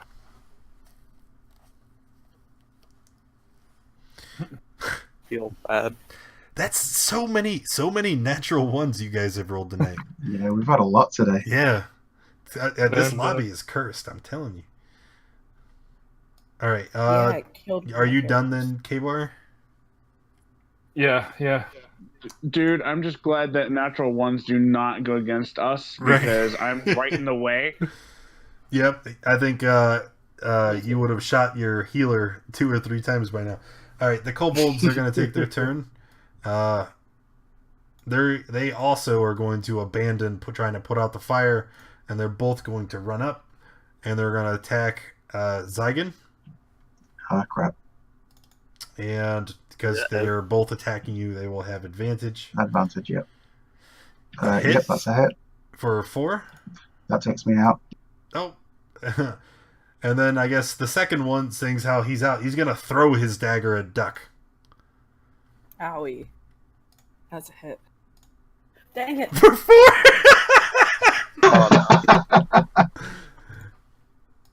Is Zygon down to... Yeah. Yeah. All right. Party's in trouble. Oh Murder no. Dristelm. Did you say summon Dristhelm? Is that what I Spread heard? the word. Tell my wife I said hello.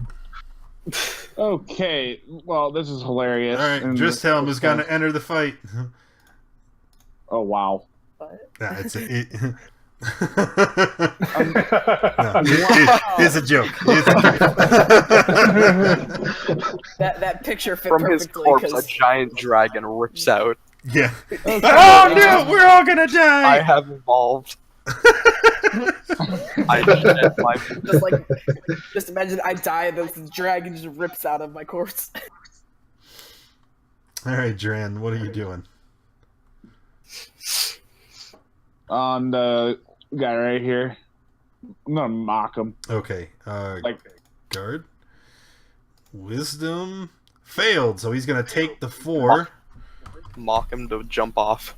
and he has vicious mockery is a literal insult that causes physical Yeah. damage. What's the insult? What are you gonna tell him? I did your mom last night. Oh! Okay. So that's your action. Do you have anything else you would like to do for the turn? Wait, did he attack this guy? Yes, he did. Okay, because I already did 5 damage to him. Yes. Okay. I gotta see if I can actually do anything else. Other than Bardic Inspiration, I don't think there's anything you do for a bonus action. Well, yeah, I will, Barton. I'll inspire our archer friend behind me. Okay, so you have Bardic Inspiration as referenced by that little fist. You can use it on your attack roll, ability save, anything else that pops up except for the damage roll. All right, So yeah, that's my turn. Derek. Gonna go for another chill touch on. Guess that bandit. Okay. Or wait, oops, I Yeah, you got got to the roll wrong your one. to hit first. 20. So 13 after mods. Yep. That is a hit, and 4 damage is enough to finish off the bandit. Ooh. All right. Anything else? Don't think I can do anything else. Duck, unconscious. Who first failed death save? If I get a 1, I swear. Dude, if you rip your second Adventure League character in the span of 3 sessions, that'd be hilarious. if I manage to kill another character doing that one, I'm done. I'm All not playing this game right, anymore. Guard is going to take his turn. 15, 25. He's just going to run up here on the net, and he's going to try to stab at Dranthul. 15 is a hit for 2 damage. That could have been worse. Zygon, unconscious, need to make a death save, please. Here we go, guys. Success. All right. That could, yeah, that's not bad. Bandits are all dead. So K-Bar, you are up. I'll thank that bandit for giving me such a lovely view of his neck, and I'll try to put an arrow in it. All right. Are you going to use your inspiration? With that roll, yeah, All I'll right. use. So roll a d6. 4 for a total of 15, which I'm sorry is still not a hit. All right, then I'll take my second wind and shoot again. Oh, 17 will do it. So, and 9, certainly a good hit. After that, are you finished? I'm done after that. Yeah. You meant action surge, right? Not Right. second wind heals Action you. surge. Yeah, action surge. I got you. I understood. All right. So the kobolds, since their ally is standing on the bridge, you see them pull out slings and they start firing on K-Bar. Where's my kobold? There it is. So fire K-Bar. That is a hit, right? Yeah, 15 hit. is my armor class exactly. For 6. And then the second one is a miss. 5, 6. And then Dranthul.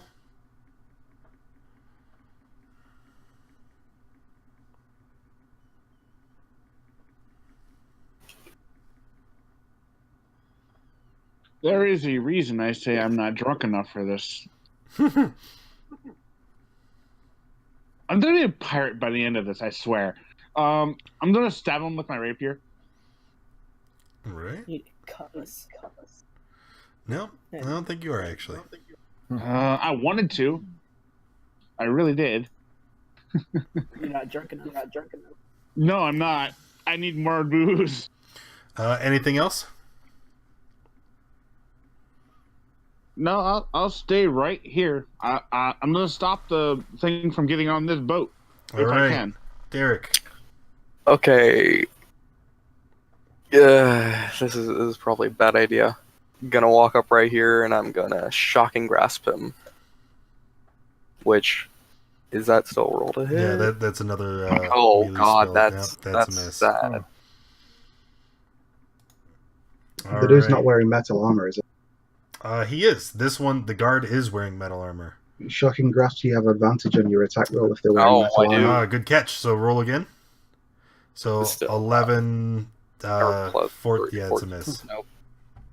Worth a shot. All right, So close. Duck. Moment of truth. Let's see that nat one, baby. No. Close to it. He still got 2 fails. This combat needs to end before Duck gets another turn. It's possible. All right, the guard here is going to take his turn, and now, seeing as how Derek came up into engagement, he's going to try to give you some love. No. And he got you for 2. No, that's You're down? Wow. 7 health. Wow. Run and spread the word. My wee 7 health. All right, Zygon? There we go. Succeeded 2. All right. Hallelujah. K-Bar? All right, I'll try again to get the guy that's coming down the rope. 15 for 6. Oh, 15 is a miss. Oh. Well, in that case, I'm going to... This time I am going to do second wind and get health back. So D10, then add... Your fighter. Wow. Yeah. Wow. Plus 2, so it's 3. Yep. Wow. Yeah, fight turned bad real quick. Like, you guys were tearing it up there for a second. Keeper's a fighter. Yep. For like Yeah. 2 turns. For One like time I thought he was a ranger. All right, kobolds are going to take their turn again. They're still trying to shoot at K-Bar with their slings. 2 hits. 3. And 3. A total of 6. So I did the healing and then some. So, Dranthal?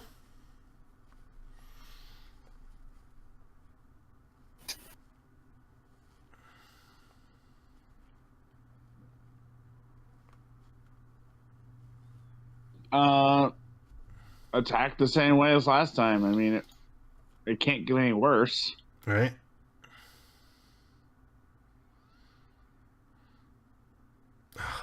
Well, it can. All right. Any further actions? Do you have any Bardic Inspiration left? No, I used both. Yeah, And I used all both right. spell slots. Party's in bad shape. Rip in peace, everybody. Derek, need a death save. That's a pass. All right, my child. Here it is. Oh! All right. Oh! Oh, wow. Oof! Hi, man. You get one more turn. he's still sitting at 2 failed death saves. It's looking ugly. Touch and go. All right, another guard Watch here. him roll a natural 20 next time. Yeah, that'd be pretty amazing. no, then 19 and then Or a crit 20. fail. Guard is going to try to spear Dranthal and miss. You That needed is that. a miss. You needed that. All right, Zygon. All right. Ooh, His first fail. first fail. K-Bar. Okay. I will... I guess I'll go after one of the kobolds this turn. I need to actually...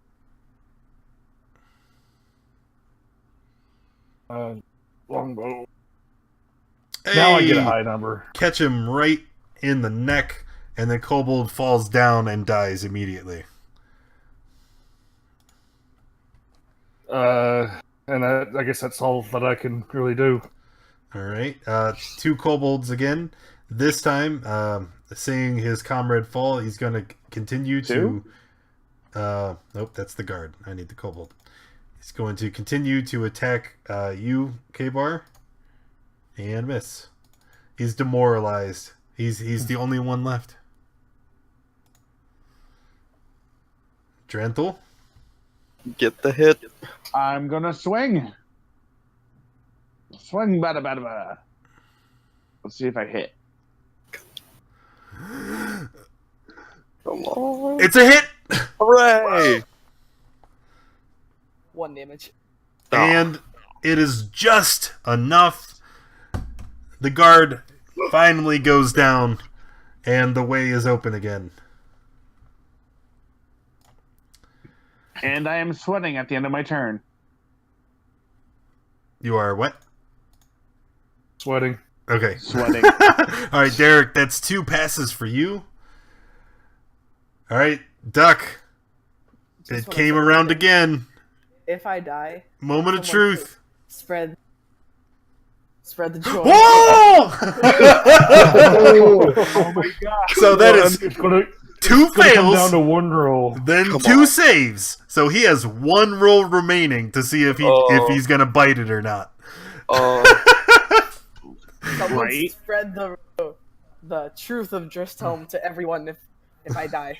No, you must. All you have to do not- is you will hope not that die. last kobold dies before you get a turn.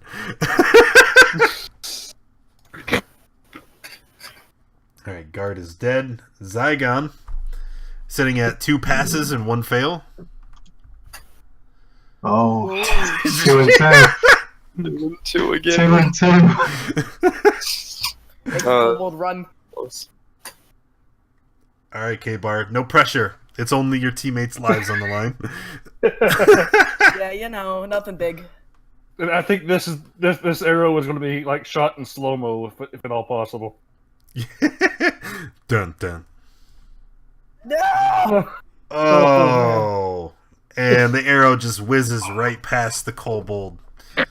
He stands and sneers at you. I feel like you're gonna make the kobold. That seems like something you do. The kobold is just going to go back to attacking with its dagger, and it's going to rush up.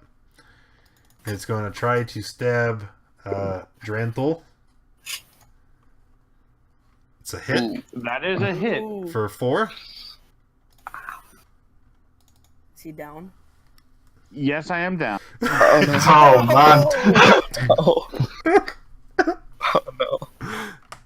Oh, buddy. My character looks This over is and cutting sees how it too far close. it would be to swim back to shore. Very far. Very far. Might be looking at a TPK here. All right, Dranthal. It's your first death save. Hey, everyone.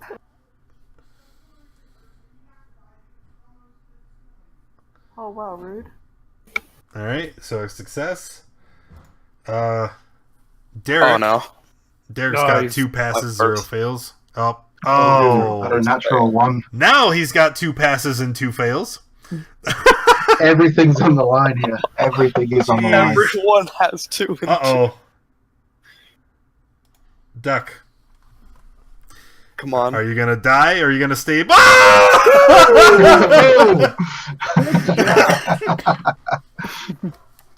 Jeez. Now we gotta No. sit through the anticipation again. Yep, we've got another 2 and 2 coming up. Zygon? Yeah. Here we go. Oh, no. Oh. You didn't make it. Womp womp. K-Bar. Okay, let's try this again. Shot. Oh! Hey! And it's a hit. And the last kobold goes down. Okay. It's getting to be 11 o'clock. We're almost out of time, so we're going to... I'm just going to kind of sum up everything, because that was the end of the encounter for tonight. First things first. Zygon, you're not a member of a faction, are you? Not that I know of. Okay. No. Well, here's a little bit of advice, okay? Because in Adventures League, you are allowed to rebuild your character at any time up until level 5, okay?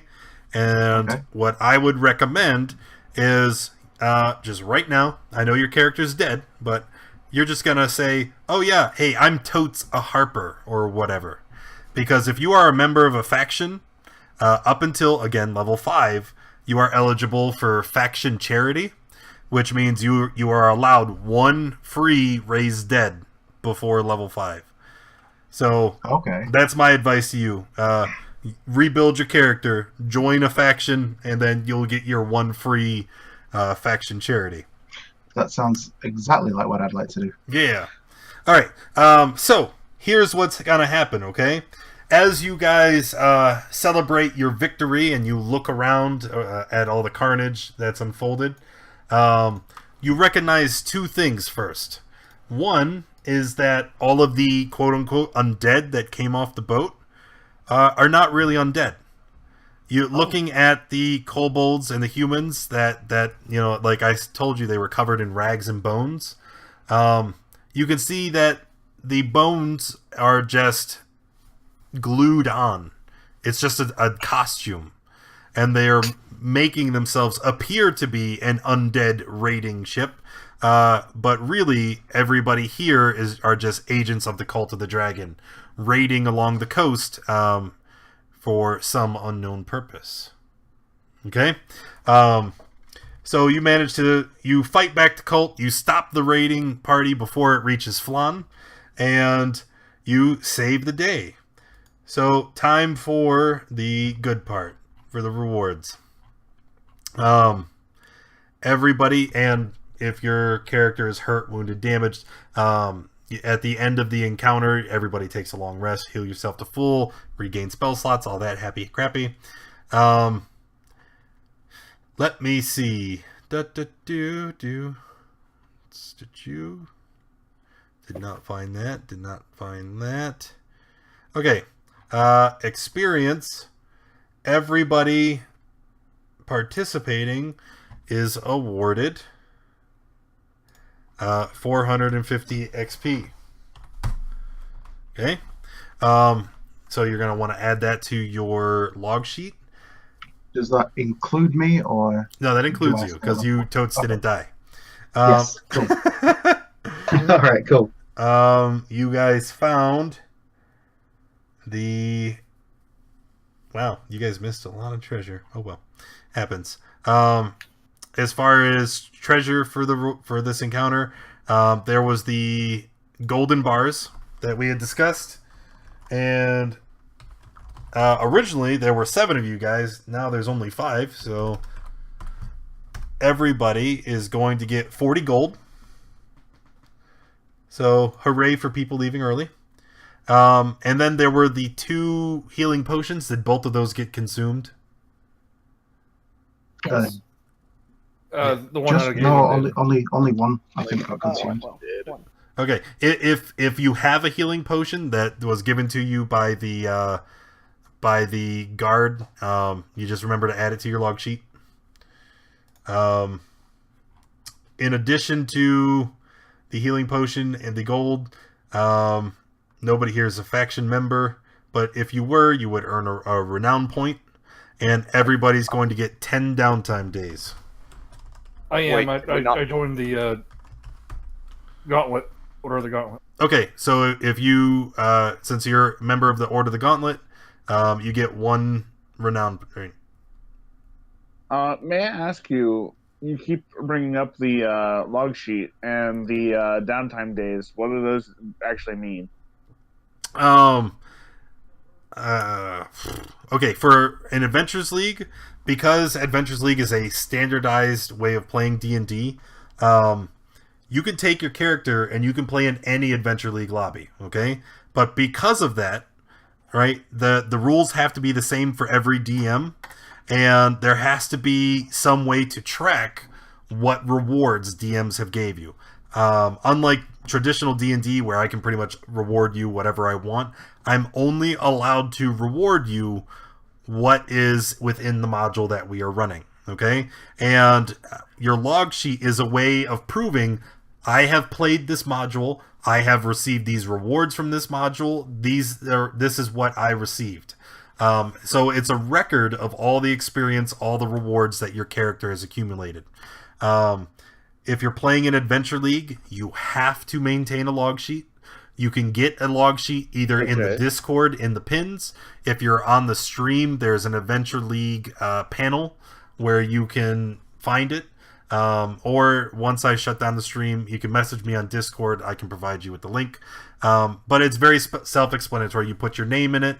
You put my DCI number in it. If you need it, it's on the stream. Someone else can link it to you. And then you basically just track how much gold, how much experience, how much renown you have. And then downtime days, at the start of any Adventure League session, you're allowed to declare if you're spending downtime days. And you can spend downtime days for crafting, for training, for a large variety of things.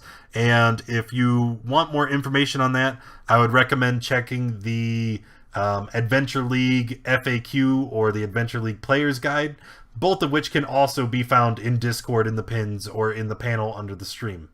Okay? So all of the information that you need for Adventure League, it's posted within the channel. But if you can't find it, again, message me on Discord and I'll help you with that, okay? Thank you. I'm sorry. No, not a problem. Not a problem. We're all about trying to help people learn here. So if you ever have any questions, don't be afraid to ask. Hit me up. We'll get you on the right track. All right. With all that being said, that is going to be it for me today. Thanks everybody who came and hung out with us. I hope you guys enjoyed yourselves. If you did enjoy yourself, make sure you check out that schedule under the stream. This weekend is going to be a little bit special. Next week, we're doing a charity event with the Diablo community to raise money for Save the Children. So we will not be playing D&D next weekend. To make up for it, we are playing D&D a whole lot this weekend. We're having another Adventures League day tomorrow. We are having another Adventures League day on Saturday morning at noon, followed by our regularly scheduled Tomb of Annihilation game at 7. Then on Sunday morning, we are playing Curse of Strahd at noon. And then Sunday afternoon, we are playing another Adventure League game. So there are all types of events going on this weekend. Make sure you check those out. Also, we are doing our Elderwood Boxes giveaway. The lovely people over at Elderwood Academy have given us a dice chest to raffle off. So we are using that to raise money for Save the Children. $5 will get you into the raffle. It's a really cool thing. I linked it in the chat. Make sure you check it out. And if you enjoyed the stream, if you enjoyed the game, and you somehow want to contribute, give me a tip. There's links in the stream. You can sub, you can donate to directly, or, and this is the most preferred way of showing your support to me and everything we do here, donate to Save the Children. Help the sick and injured kids in hospitals overseas and in our own country, or donate to Extra Life, just because it's the right thing to do. That's enough. I've said everything I can think of, so have a good night, everybody. I will see you tomorrow.